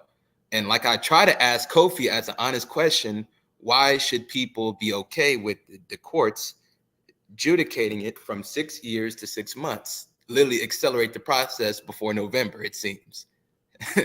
I can't answer because saying? I can't get an answer because I'm the only independent left-leaning person here, and Dynast gets in his feelings and let people talk all over me and insult me. So I can't get in unless I'm gargling Trump's balls. I get cut off. No, that's not even the case, brother. That is the case. I've been on this live since the beginning, and that's what's been happening. I'm just telling you how it's been going so far. Man. I just asked you a question. I'm not gonna yell at you, brother. I'm not talking about you. I'm me. You're right. This is his platform. He reiterates that all the time when he doesn't agree with what I have to say, and he cuts me off and let people talk MAGA shit. I understand this is somewhat of an echo chamber. I understand this is an echo chamber, but if you don't want my other opinion or other outlook, just tell me and I'll be gone. We're quiet listening to you, bro. Make your point. No one is even cutting you off. Let's just do this, because I don't think it's an echo chamber. I think we all have different opinions here. I have some conservative views and some liberal views. But brother, let's hear what you have to say. They're not cutting you off and attacking you. I'm only being what you have to say, brother. Bro, everybody got cut off, bro. Because I'm the only one I'm pretty sure I'm the only one. Make your point, though, brother. I want to hear what you have to say. I already made my point. I need to address T to what T said, and Dynast cut me off. But why not answer my question? Because you and T is going to go back at it another 40 minutes. I just asked you about beautification, 6 years to 6 months. Why should we be for that? He can address it. I will not cut him off. I promise you, I will not cut you off. No, you were respectful. I didn't say you were cutting me off. Dynast was cutting me. I could have responded to you. Kofi, answer the question, Kofi. The floor is yours. Can you please repeat the question on WMWD? Okay. So my main question is, why should we be for adjudication from 6 years to accelerating the process to 6 months, then also having, like you say, more judges to approve on the DC court level? Why should we be for the acceleration of, citizenship? Simple as that. And that's the thing where I don't get my wording. I just said in that bill, right, the immigration bill, there's no real path to citizenship. That's why the Democrats were against it. I said that. That they said is the most conservative bill. You're not getting it. It was part of the bill. It was the pork that's in the bill. I know we're all political. We all understand the term of pork, where you have certain things that may lean this way, but have another thing that's slipped in on the bottom that winds up knocking off anything that is considered right-leaning off. Like beautificating this 6 years to 6 months, that's not conservative-leaning bill. That's not the most conservative-leaning bill. Or like you say, what's alive? 5,000 a day, then the automatic border shut down. That still doesn't help. Let me understand your stance. So let me understand this. Let me understand your stance so we won't be talking past each other. Is your stance that, are you like T, that you want zero immigration? Because that's what I'm My getting. situation needs to be a scenario of, can we have it where we can have a consistent understanding of who these people are without accelerating the process and getting them in and realize that we got a terrorist and we didn't process them in with a stamp. And brother, I That's have my to stand. address this. I have to address this game too, because what annoys me about this illegal immigration conversation is every time you say you're not for illegal immigration, somehow liberals flip it to legal. I said nothing about coming to this country legally. I'm talking about illegal. So yes, I am for zero illegal immigration, zero amnesty. You broke the law, you go home. You Straight up. said If two, black but people you said two different things. You no, can't. I've No, always said you're legal. I've conflating two always said cross the border illegally. I have never said anything about legal immigration. If I break the law today, I don't care if I had a child with me or not. If I steal some chips from the store, my child is being separated from me and I'm going to jail. These people break the law, and you're asking black people to pay taxpayer money to put them in hotels, feed them, clothe them, have their kids become citizens so then they could vote against our interests? What kind of nonsense is this? Now, this is where My you confuse me argument because of the terms is that you're using. Someone that is here, quote unquote, illegal, and someone here is under amnesty is kind of the same thing. So when you come here, you're not a legal citizen. You didn't come through legally. So it is supposed to be ports of entry. If you go through ports of entry and there are more ports of entry, then you'll be able to be processed properly. And then if you say, hey, look, I'm claiming sanctuary or whatever, that'll be the process. You can't be for one and not the other, because the two are tied together. Because and if that's you're what I'm coming through trying a to port, tell if you. you're coming through Why a should we port, adjudicate that from 6 years to 6 months? So you're not answering me still, because what you just said, yeah, that's right, but they're going to be adjudicated within 6 years, from 6 years to 6 months. That's literally been said on the State of the Union address. Mr. President Biden literally said that out of his own mouth. We need to accelerate it from 6 years, because he says that it's a long, clunky, delayed process from 6 years to 6 months. well, like I said, I will That's like. still my question. Well, I want it to be adjudicated as quick as possible, right? But like they said, there's an influx of them, and there's a lot of them, and that's the fault of Democrats and Republicans, right? So I would want this whole process to be done with, because again, I'm here in New York. Some of them, I don't even think they're in shelters at all. They Would you just house them? Since you're in New York, another question: will you house a couple? You know, would 3 I or what? 4. Would you house a couple of them, 3 or 4, for the $800 to $1,200 check? Would you willing to be house some? You know, your local government needs you. Would you be willing to house some? I'm already providing that through my tax dollars. Number Yeah, one, and and it'll just this is a only go up. You know, situation, it'll and this just is a only go up. situation that Greg Abbott did by trafficking on people, which is illegal. So it's something that was a Texas problem that is now Well, a New York problem. Kofi and the other panels, could someone address what I spoke about? Hold on, Kofi, how selfish of you. So you live in a blue state, and probably amongst other states, who send blue senators and congressmen to tell Texas, we're going to vote to keep your border open. We're not going to build a wall, and then tell Texas to deal with it. How selfish are you? Hell no. They need to keep flying it to you, because it's your state that tells illegal immigrants that we are a welcoming country. We accept your poor. You will not allow red states or even the red senators or whoever to even build a wall or turn around. So how the hell are you going to tell then the people of Texas and the black people of Texas as well to deal with it? How selfish of you. You know what I'm saying? You people don't even know the consequences of your actions until it happens to you. Until they're at your door, now you see the consequences. But you want Texas to just deal with this forever. Get the hell out of here with your sanctuary city status. Get out of here. You don't understand. You don't Bankrupt New York. understand simple civics, because you don't even understand current news events. You're stuck in your head. You keep watching I do. That's Newsmax why or I was whatever. able to hang with I you didn't with cut that you bill. off. I didn't cut you off. You keep repeating the same lie over and over again. That's why you're upset, because you don't know nothing else. You keep saying Okay, that man. there is Hold an on, open. Kofi. You just lied and said that what? See, you're getting cut Governor off Abbott. again. You see, guys? You just lied. But no, I got to correct. You just lied and said that what Governor That's Abbott your is doing is opinion. illegal. Let me But it's state not my illegal. opinion. It's not. But it's not illegal. It's not. So go ahead. Again, he's lying. Dynas, could you answer my question? Well, let Kofi go. Again, he's lying continuously, saying there's an open border, like there's no ICE and there's no immigration patrol. He's lying, and this is how you know this is someone that is in the echo chamber of right wing propaganda. Everything else we could talk about. That's debatable on how we could address the situation. But when you start off with lies, saying that there's an open border, I already know where you get your information. I already know where you consume your news, and you're coming from an ignorant standpoint, telling me that I'm selfish when you yourself is not informed. Now, if there's an open border, like you continually say, can you show us a bill or executive order, statewide or federal, that decommission ICE?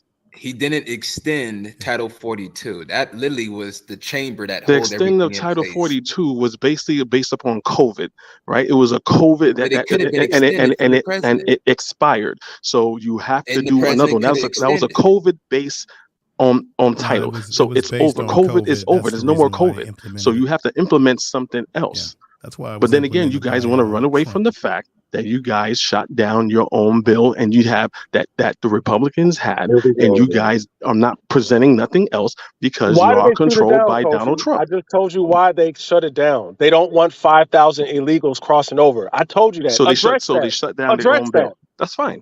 And so Yes, they yes, shut down because their own it's bill. because We got it's another legal, time, because Mike. it's allowing Let 5,000 illegals to cross the border. So Like, are get you not mad at comprehending your that in your brain? get mad at your Let's let everybody Republicans else because talk. that's their bill. I'm not mad at them. I'm happy that they But stopped it's that their own because they're bill. like, But we no, don't we need to believe have that there's zero. actually No an But it's their issue own assistance. bill. resolved at 5,000. Yeah, let me It's It's a their own bill. bipartisan bill. What are you talking Mike. about? Yes, it's a Somebody answer my bipartisan question. bill Let me because pass all the the Democrats that do is sign Let me off pass on the it wisdom because it was never already sleep. passed and the It's Republicans only already Mike passed it. Brown. So all the Democrats that do is sign it, and what's even in the House Oh, to bro, let you it are pass. What are you talking about? Kofi, hold Let me on. pass the wisdom never sleeps. Go ahead, wisdom never sleeps. Good day, Donis. What's Good going on? day, T, and all the rest of you on this panel. I've been listening since the beginning, even while traveling, even while doing some other work. What's sad to me, and when I mean sad, is people like the first guy and Kofi and the rest of you guys who are so against your own people that you cannot understand to have a conversation that everything you're talking about against Republicans. You're not reading the bills, you're listening to what your talking points are talking about. The bill did say that you will remain open with so many daily allowed to come across. That was a Democratic presented bill.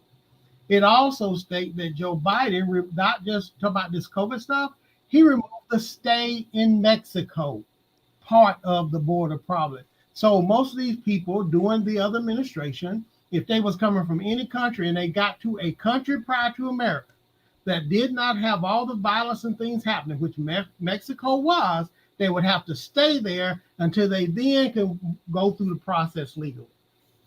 That was removed by executive order by the now administration. Okay. Secondly, if you telling me the border is not open, but yet you seeing they running over the border patrol are not allowed to always stop people except now by order in Texas. Every other border, that's why they move them on in buses. They're coming in droves from everywhere. So don't say that the border is not open. It is open. They're not allowed to even stop people. No, don't even come off mute because I will shut you down myself. Don't do that. You're too old for that. Y'all need to start being men all the way and stop this crying. This is why our people as a collective, when men cannot have a conversation on what's policy, what's procedure, not what's popular or who's popular, what you like or dislike, has nothing to do with what white man you like. It's supposed to be about your people that we having this discussion. And you doing more about emotionalism than the women do. It's sad. It's really sad. It's sickening. So can you prove it? Will So you since you want to please? do ad hominem attacks, right? Because I didn't attack you personally. Now you want to say I'm a woman, but you the one here sounding like a bitch attacking me. Can you, Dynas? I got the video, Dynas, but this is Bill Clinton saying this. Show me where the border Will is you open. please? You just saying it don't mean Will nothing. you please? Hush. You just saying it mean nothing.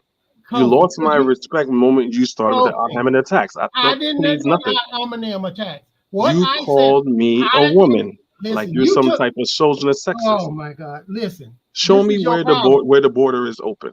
You This saying it is don't your- mean shit. You're is not your- you don't know everything. So show Dynas, and can you prove. please show the video, Dynas? Because this is when Dynas, President wait a Clinton minute, was wait a in the minute, State of the Dynas. Union. Prove it or shut up. Show me an executive order or something where the border is open. This is the problem. Listen, listen.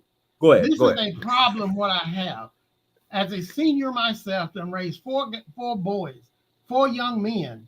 I'm used to this when they were 7 to 17. And I I'm have used to 5 this. children, Listen, and you listen acting like to one me. of them. Listen to me. I don't get offended by what you're saying because it doesn't matter. I don't get offended like Same that. here. I'm too old for that. I'm too wise for that.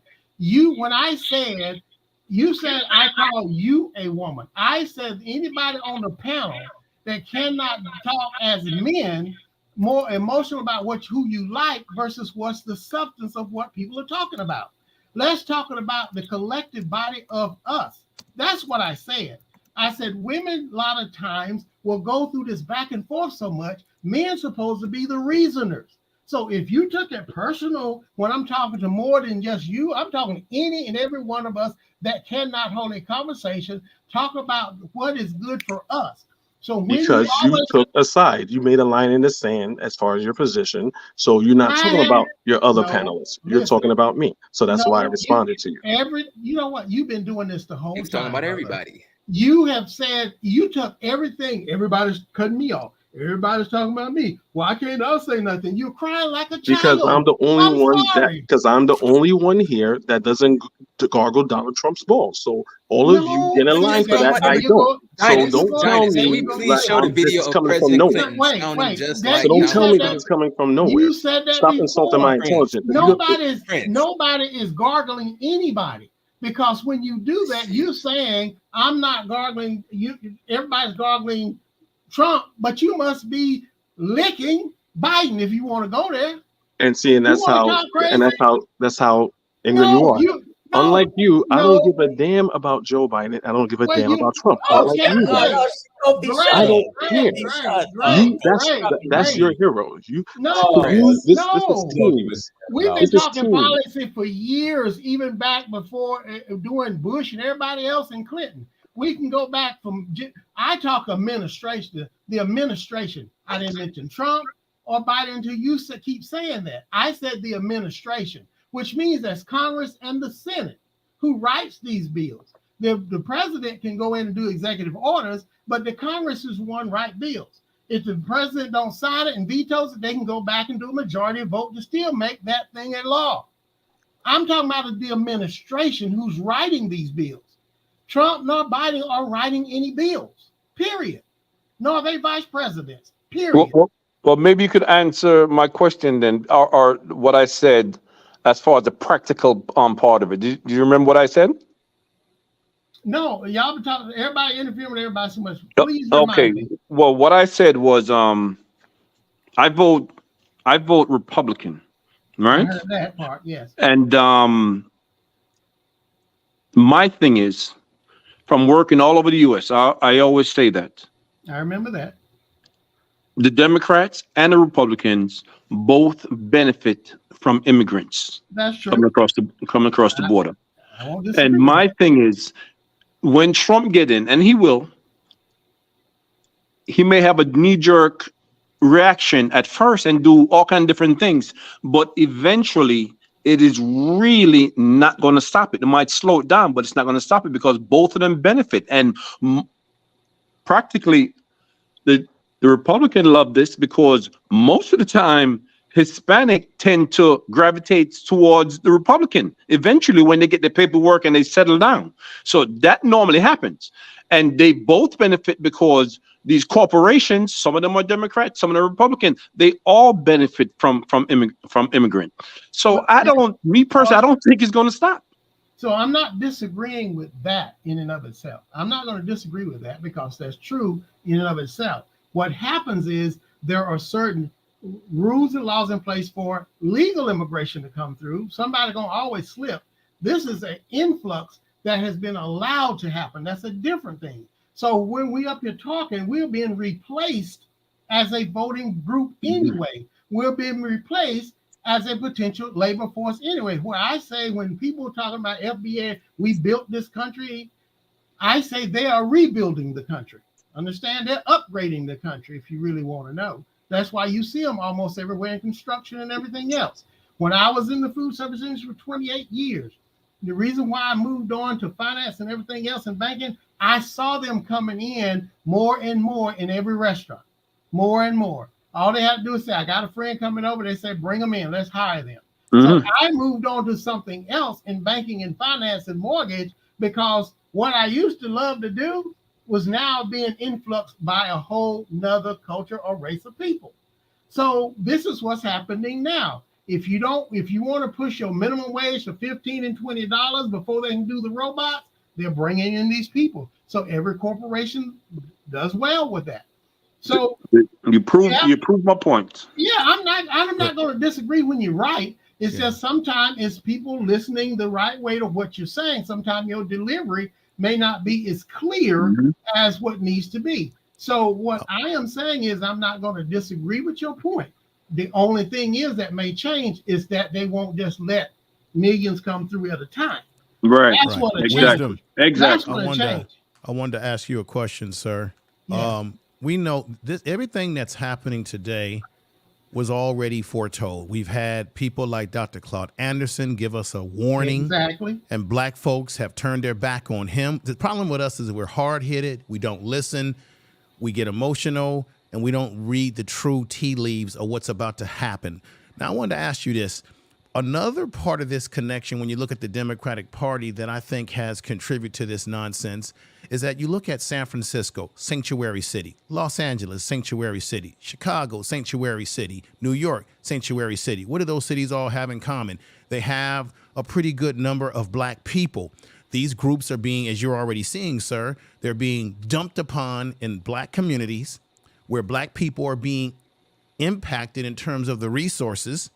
And this whole replacement theory in reality is true because we're living in a world where animation is taking over. And to a certain degree, they want to be able to have another workforce that they can pay cheap labor to, cheap money to, while Americans like ourselves who have lived here, who may demand a higher salary, they say, to hell with that. Let's get these people that can come over here and work. Just like what's happening at Tyson, right? Where they were about to lay off all these people, but didn't give these illegals opportunity to have the jobs. You're also hearing that in some states, I think in one of the states, they're proposing the idea of letting them have handguns, or they're able to drive on your streets. Illinois. That's Illinois.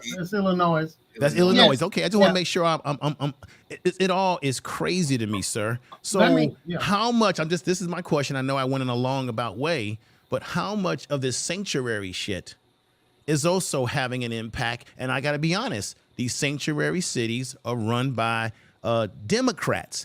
And believe me, to the brothers listening, I'm not a cheerleader for Trump because I know too much dirty shit about Trump and the things that he was doing at his casino against black people and many other things, which I don't know why black people seem to think that he's some kind of great white hope. But I just don't like any of these groups. Republicans or Democrats. They're both two evil wings of the same damn bird. But that's just my opinion. My damn Well, go ahead, Brother Wisdom. Yeah, but I gotta listen talk to you. about this Republican deflection. I would like to at hear first, you yes. ask Wisdom. So, sir, if I have a question for somebody, see, I Hey, usually bro, try to shut stay up, calm bro. when these I'm gonna be quiet so he can talk. You don't have to make yourself known, bro. Just shut up. Let me hear what this brother got to say. I'm letting you know right now. I get on moment these you panels, disagree with them, they I'm very jump on you. They're little respectful, I'm very children. calm. But if you unite me, you're gonna find out who Information Man really is on Go these ahead, damn YouTube brother. streets. Go ahead, Wisdom. Words on the internet. Okay, that's all right, guys. Come on. I just want to hear I just asked a very logical question. So yes. So they have always been sanctuary cities, no matter for a long time. That's not the issue. The issue became when they was told that they're going to give a lot of money to make sure that they house all these people. That's one thing. They wasn't given that kind of money before, okay? The second thing is they told them that long as they're a sanctuary city now, that Joe Biden forbid ICE from being able to turn anybody in that committed a crime. So ICE couldn't go in. Before they could do that, they no longer can do that. That's another thing. So the criminal element is let loose among the Black people's places. And so they tear up or do everything else. And so that is one of the things that is happening. Nobody wants to realize that they have pretty much orders to do certain things. So it's not like the sanctuary cities are new. They are not new. It's just what has happened with the influx. So when now they talking about Abbott them sending people, they're sending them to the cities that are sanctuary, but they're running out of money. Now they got to tap into the money that is the budget of each city. So while we're talking about presidents and things and how bad they are, we are never voting as a group of people in our local elections where it matters. As a block. So can I ask you a question, Mr. Never Sleeps? One more thing. When they do vote for people like Brandon Johnson right behind the other lady, they get a worse thing. Right. So then what happens, it grows and grows so much that we as a people get mad at the ones that are getting the things that instead of about the politicians that we're voting in. Because we put the wrong politicians in. Mr. Never Sleeps. So one more thing and then Kofi, I'll let you ask me a question. Okay. Not a problem. Another thing is this. Let's say, how many of you ever been around a family that's either adopted a child or remarried and now there's a step family and stepchild involved and you've been the child all along? So it's just like our parents getting remarried and bringing more kids into the house. And then they start treating those kids, giving them more than anything that you ever thought you supposed to be getting. They take it from you. They took your bedroom, put you out on the porch. You could sleep on the enclosed porch, but they're going to have your bedroom. They're going to make sure they have new clean linen, get new clothes, get all the food, get everything. And then you start wanting to beat up the child when the parent ain't looking versus telling your parent, we need to have a conversation or I need time for me to leave the house. This is really what that is happening. There's other people being brought in and it looked like to Black people who has been on that end of receiving, whether you lower class, middle class, or high class, now you feel like you're being replaced. So I can't talk to my parents. I don't want them to not love me or kick me all the way out. I'm just going to try to start turning on the ones that they are doing, and it has nothing to do with them. They're only receiving what's given to them. Now, okay. Go ahead. Okay. So you're saying, is your... Yeah, this dude just keep talking. But I want to add one thing too, and I'm gonna pass it to Kofi. Every city you named information, what color is Black leadership? Oh, brother, I'm gonna be honest. It's all Black mayors who have failed us. Even in Baltimore, where I remember back in the day, you had Smoke in Baltimore. He failed Black people as well. Black mayors have failed us. We've had a couple that have done some good things for us, like a Marion Barry, say what you will about his drug problems, or Harold Washington in Chicago. But for the most part, they have failed us. That's why I named those cities. Thank you. All right, go ahead, Kofi. Giannis, I put the video in the chat, man. I'll play it. Go ahead, Kofi. So, Mr. Never Sleep. So, is your position or your understanding is that Republicans are not to blame for the immigration crisis, that they don't share any responsibility in what's going on right now? You're talking about the current immigration crisis? No, I'm talking about the Republicans to current date. I'm going to ask you again, are you talking about the current immigration crisis, that the illegal immigration crisis that is currently happening now? That's what I'm asking. Yes, the one that's happening now, and how the Republicans are handling it. Okay, so how the Republicans are handling it, there are some rhinos that's in that party. Also, unfortunately, there are some rhinos there, just like Information Man and Khalid said. These people also have a connection or paid for by a lot of corporations. So they have a need to vote with the Democrats It just so happens some of the Republicans are able, enough of them still couldn't vote against. But there's a lot of Republicans are voting with Democrats or talking with Democrats for this bill to keep things coming in, because the lower the labor goes, the higher the profits, which is more money they can put for them to stay in office or get their campaign going, or pay them through a lot of these little LLCs and things that they put together that they put this money to. See, it's a lot of money laundering going on. See, just like with Ukraine and everything else, even with COVID, I read the bill that Nancy Pelosi put out, all them hundreds of pages. And what people missed on that bill is the few $100s that we as people supposed to have gotten. The people that, especially in the blue states, got a lot of that money. So it was laundered back to people that rode with that blue party.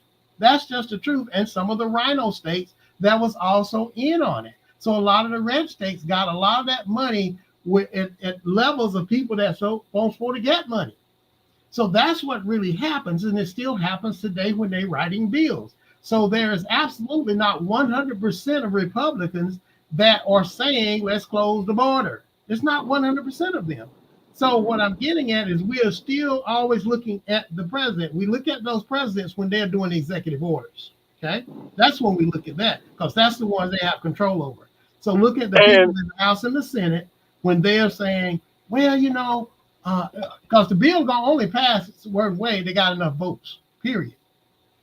So I understand to add on to that, though, is a little bit conspiratorial, but I do understand that it's a capitalist society, and the Democrats and the Republicans want to make money on everything. I do get it, but it's also a replacement as well. We have to understand that no matter, at the end of the day, there's a group of people.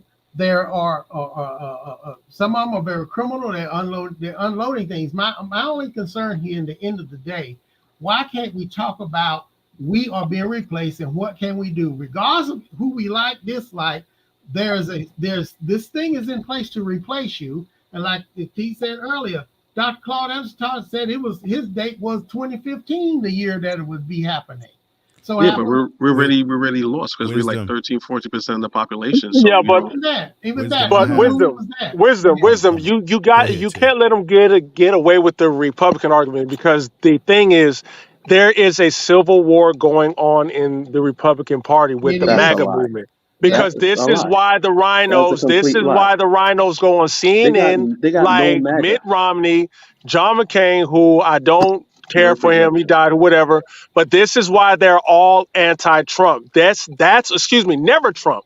The Never Trump movement came from the rhinos. And yes, the rhinos want the status quo. So we have to be careful, because what the liberals try to do is they try to paint as if the MAGA movement is rhino based. No, it's not. They don't support him. It's simply because Trump was the only Republican who put the illegal immigration at the forefront. No other Republican made a practical thing by just saying, hey, you want to stop illegal immigrants? How about we just build a wall? Hey, when Trump was in office, he was separating them from their families.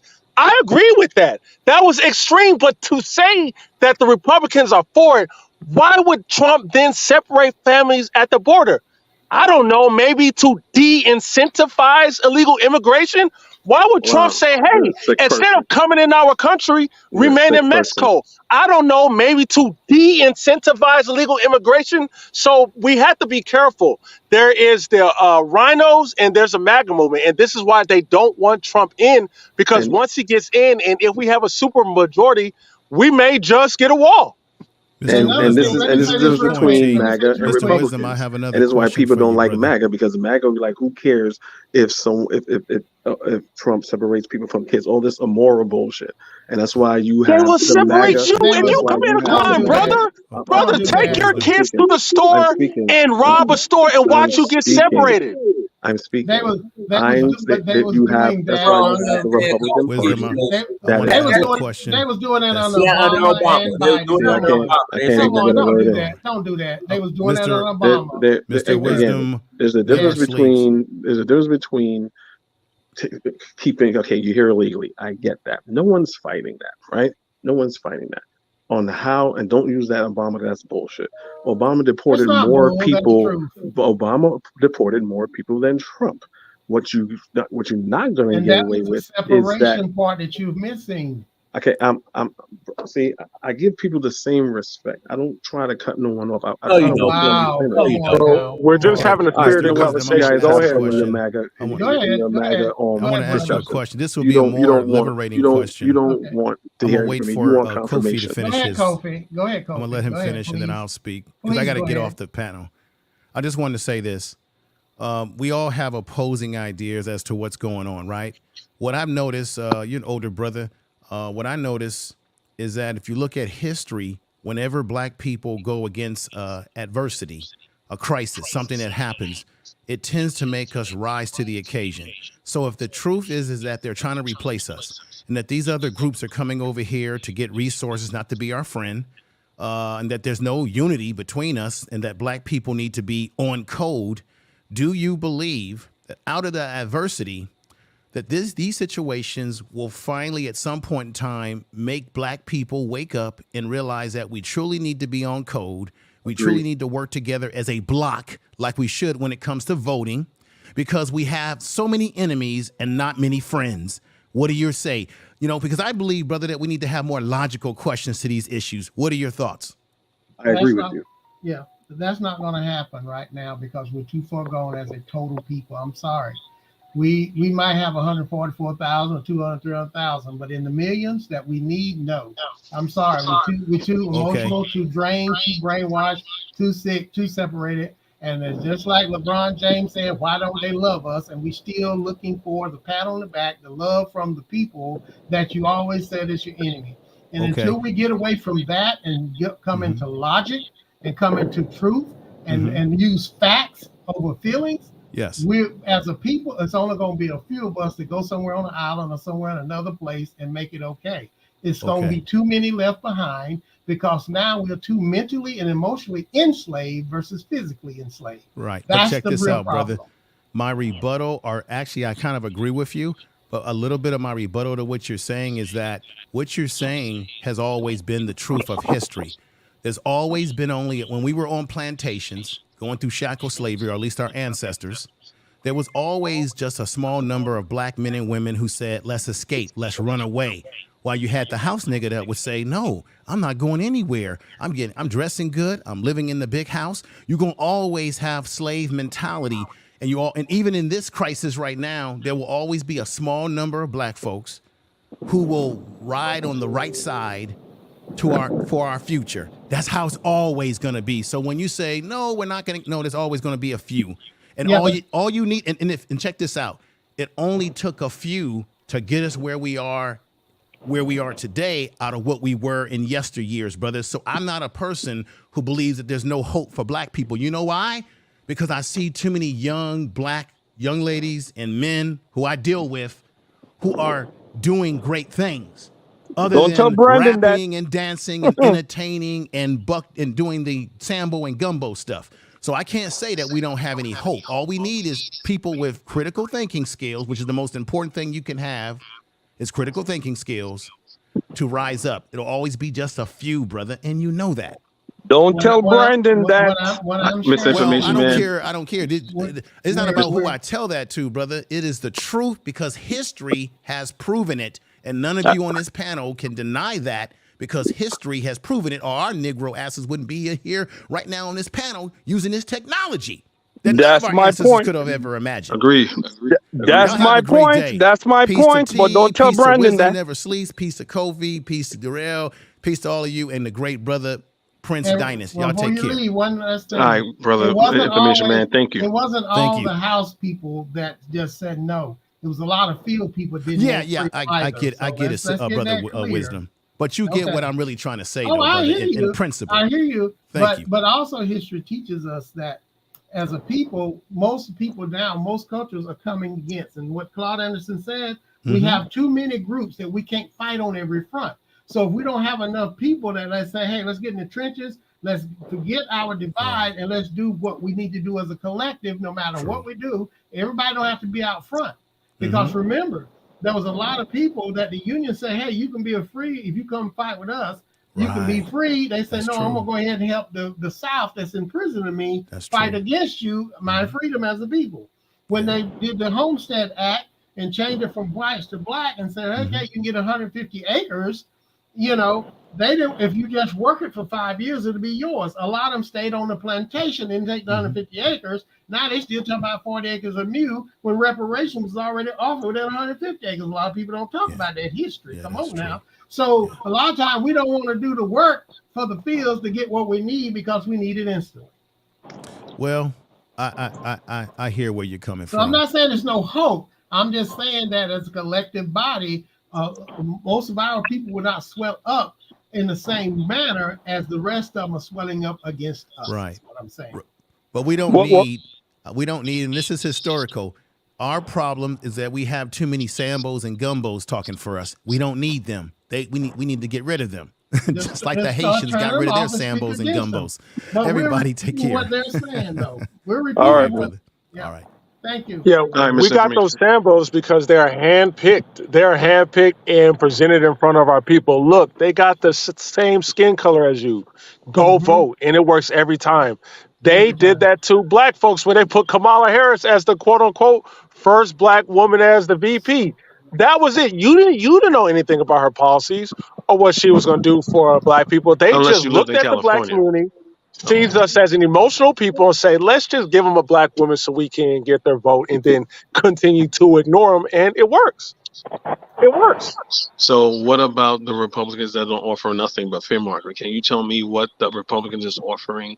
What has Donald Trump offered and done directly towards black people? Because my stance is that the Republican Party or the Democrat Party do not care a goddamn about black people. So is your position That's an easy question. is your position that the Republicans care about the black people? No, and I agree with you. No, they don't. And I'm gonna be honest with you. If I was a white Republican and this is gonna be controversial, I wouldn't either. And let me tell you why. Because y'all don't talk to me. Anytime one of your representatives even try to talk to me, you call them a coon. You want to diss on them. You want to attack them. You want to financially sink them. So you don't want anything. So and also in public, you discipline your own people who even question anything that the Democrats do. So how is it that I can even talk to you? No, I'm going to ignore you. And then in turn, if I was a Democrat, a white liberal Democrat, I would also ignore you. You know why? Because you demand nothing of me. You don't ever punish me. I can do anything to you. I can let all these illegals in. I can do these LGBT stuff. I can send your reparation money to Ukraine and tell you no to your face that you ain't getting no money, and you're going to still vote for me just like you are now because you believe that in 22 and 24, democracy is on the line. I don't got to tell you no policy. I can just fearmonger you. So yes, due to the way black people behave, both sides don't care about you, and they can equally ignore you because you will never change your pattern. Now, what you're saying, I really don't disagree with what you're saying, but I think it needs to be tweaked a little bit when it comes to all honesty, right? So I do agree. When Ice Cube and Steve Harvey was doing that, I'm not gonna lie, I'm like, oh God, because I live in New York, I know what Donald Trump was before he started running. But I would not go out there and prematurely say, oh, look at these coons. No, he's the president now. What's wrong with saying, hey man, what's up? There's nothing wrong with that. Just like Obama, like information man said, I know how history it is with these hand-picked black people. And I was right. So I'm never a person that's gonna, I'm not gonna do that. But what did? They backed up. Steve Harvey's like, my bad. You know what I'm saying? Ice Cube was just trying to do it. That's not a problem. But I think the thing that you're not being honest enough is that the Democrats hates us and the Republicans hates us. The difference between these two parties, right? The Democrats are going to say, all right, black people, Jim Crow, red line, systematic racism, we got you. And they don't do shit. And they put on kente clause and don't do nothing and insult black people. Versus the Republicans that don't offer black people shit, ain't offering you nothing. They say, nigga, pull yourself up by your bootstraps. right? And the only way you could be on this side of the aisle, if you're like a Candace Owens, a Jesse Lee Peterson, talking about black people ain't shit, black people are the most violent people in America, then you're on that side. So to me, that's like jumping out of the frying pan into the fire. So black people like me would be like, that looks at that, but like, what the hell? That makes no sense. I can agree to a certain extent. I do not like Jesse Lee Peterson. I do agree when I see him talk, it does look like he's talking for a white community. But on the Republican side, in politics in general, I don't look at people liking me or loving me. You know, it's everything is quid pro quo. You know, the United States works with other countries like Saudi Arabia. I don't think these countries technically like the United States, especially They Saudi don't. Arabia, which is a Muslim country. They don't probably like none of our values, but they have a relationship. It's a quid pro quo. So what I'm saying is black people must also operate in a quid pro quo. The more you Agreed. do for us, the more you give us. The problem is we don't even try to operate in a quid pro quo with both parties. Instead, both parties already know how we're going to act. Why in the world would Republicans even offer us anything? You know what I'm saying? Because there's no point. Hold on, And brother. I we know are I'm cutting going you to off. attack them anyway. Brother, What's no, the but see, point? that's the thing. If we're being honest, and I'm glad we're having this conversation because me and you agree more. I'm glad me and you agree more than we disagree. But you have to be honest. The Republicans, remember, they have a racist base. So they're not really going to offer you anything. So when Brandon is on here, he said, well, Donald Trump offered black people the platinum plan and all this other stuff. I'm like, fine. What proof does he I'm have? saying What proof do you have that he has a racist base? Exactly, man. Because I disagree with that too. Again, if Joe Biden, this is how I know that we are on Team Republican. We're not on Team what's best for black people. Because me, as a person that's on the left, that's left of Joe Biden, if Joe Biden was to come out right now and say, okay, black people, I'm going to make up for the crime bill and all the lies I told you in my acceptance speech when I made president. I'm going to do something for black people. Donald Trump said 500 billion. F that orange guy. I'm going to give black people 200. I'm like, this dude is lying. And I would not even entertain it because guess what? Unlike Trump, he could have gave black people directly something, but he did nothing. When did Trump say that? During election season. If Joe Biden says that now, why? Because it's election season. To me, only a fool would believe that at that point in time that Donald Trump was serious about giving stuff to black people when you were like close to 4 years in and you didn't do shit. That's if you don't understand that, you don't understand politics. Kofi, he would have. He would have. You want me to tell you why he would have? Because Trump is an opportunist also, right? So he would have do it and say, you see what I did? You see what I did? Nobody did that. That's the way he is, right? That's why he would have did it. So my question remains, so why he didn't do it within the 4 years that he have, then he would have black people in the bag. He did because you don't have to. You don't have to like That's the whole somebody. You just have to be strategic, right? I don't give a F about Trump or Biden or none of them. But you got to have a strategic partner, right? It's like Russia is a strategic partner for Africa. Let me say So this. basically, It's you the guys same are thing. telling me. So you guys are telling me if Joe Biden was to give more than what Trump is offering right now, you guys will switch tickets to Democrats. Let me say this. If it's I don't believe that. black folks personally, I don't know what's their problem. In the first 2 years that Biden was in office, the first 2 years, they had the full House, the Senate, and he was the president. What did they do in those first 2 years for the black population? Please. Not a damn thing. Zero. Nada. Policy. So they had all of the voting rights. They had the executive order rights, and they still didn't do anything because Kamala Harris did sell you. Am I going to do anything for black people? No. Now, the other thing to that is this.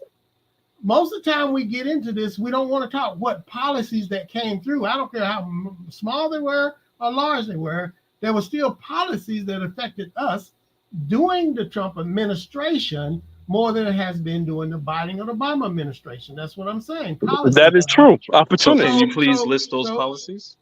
Letting black people out of jail. Letting black people out of jail. How about that? Did that. Yeah. Obama did that too. Next. Kofi, I think Obama did that too. But he's supposed to. Oh, he's supposed to keep moving the goalposts. No. Mr. He's Never supposed Sleep to. We said, expect that from him. Mr. Never Sleep says there was things that Trump did that Obama didn't do and Joe Biden did. Look, So listen, but I'm gonna say he this. ready set the stage. Let me say this though. Let me say this.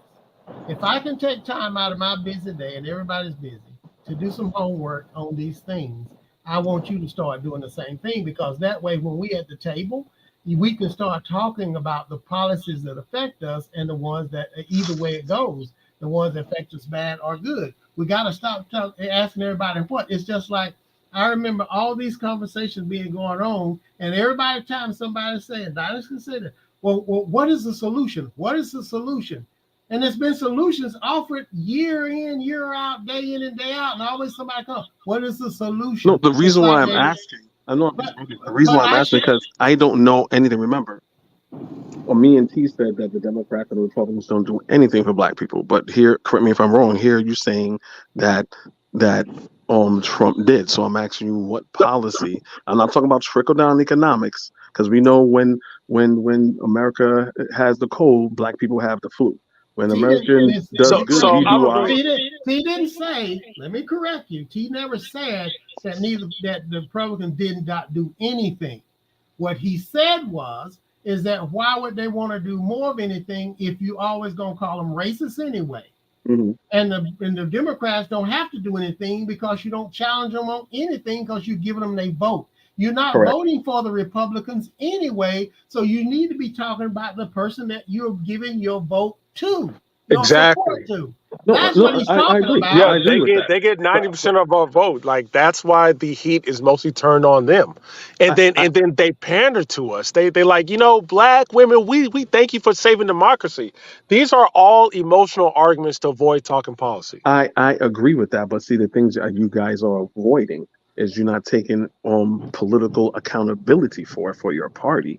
Is that if you want Black people like independents and Democrats, you need to push, which I think is science fiction. You need to start saying, get your Republican representative, hey man, if you really want, because remember, we know that the Republican stance is not popular.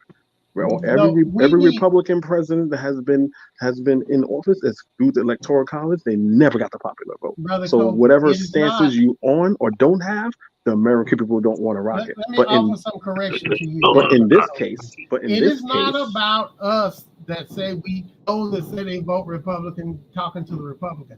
It is about wait a minute. It's we as a people talk about for what the collective need. I don't care who you vote for, what party. It's like, to me, a coward says, I'm going to vote for the couch versus voting any kind of way. That is, if you're going to be in the election, you vote no matter what your convictions are, but you should be voting for your people, even if it's voting for someone you normally don't vote for. Okay, but what I'm saying is this. Let's stop saying you guys support Trump and you lick his balls and you should be telling Trump and the Republicans something.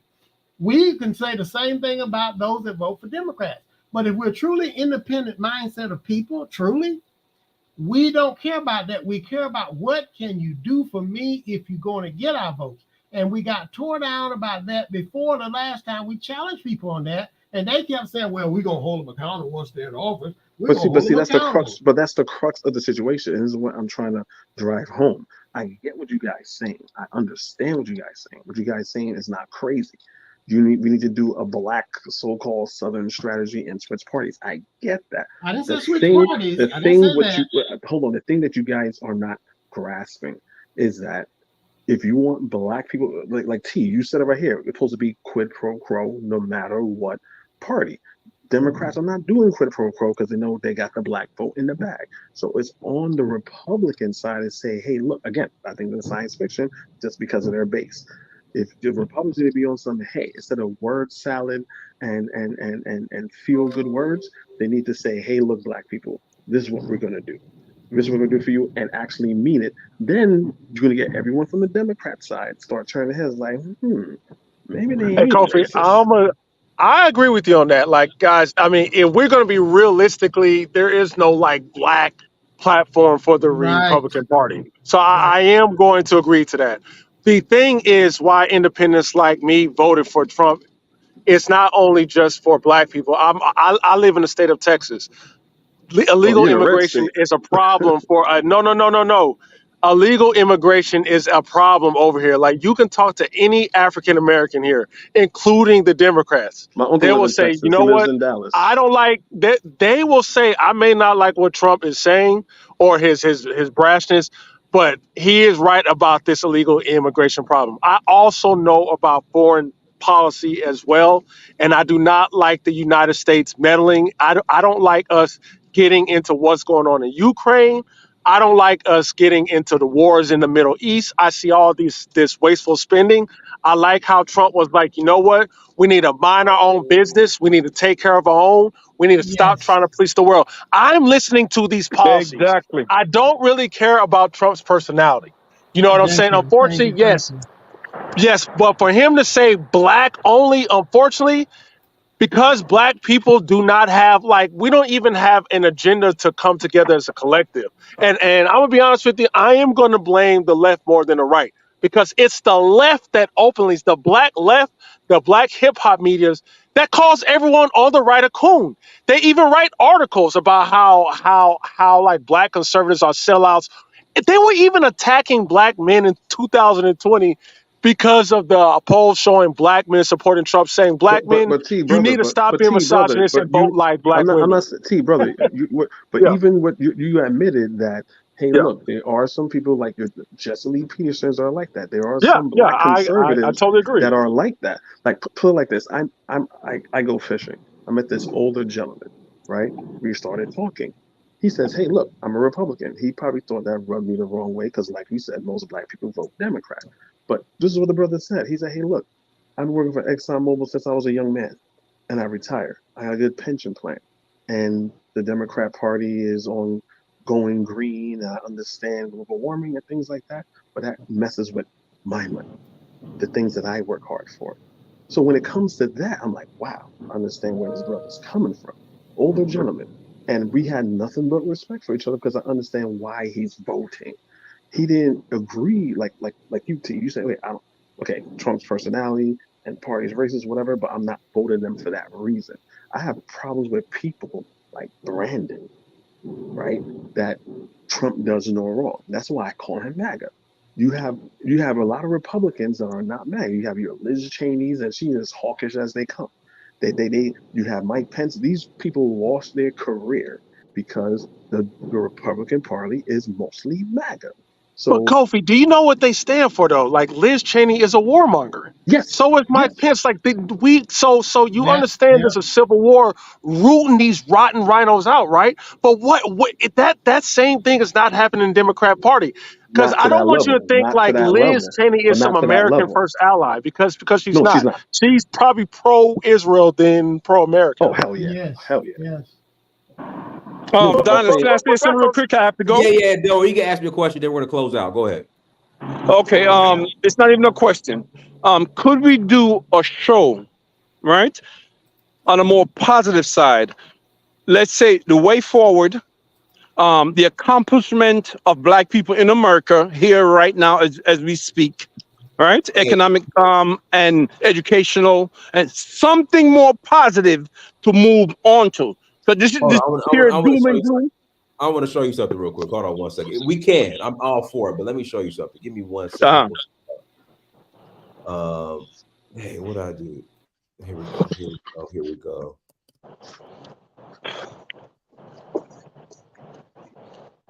Hold on, where is it? Hold on, here we go. Let's see here. Let me click on this and then we'll close out. But I want to show you something. Okay. All right, so I was doing that. Let me pull this up real quick.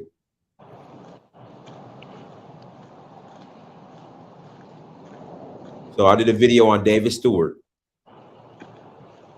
It got 288 views. I called it Black Excellence Morning Affirmations. Okay. But I'll start it up again though. It's just people weren't participating. Yeah, because well, I didn't know you was doing that. We have to start focusing on the positive also. We know our situation already, but we got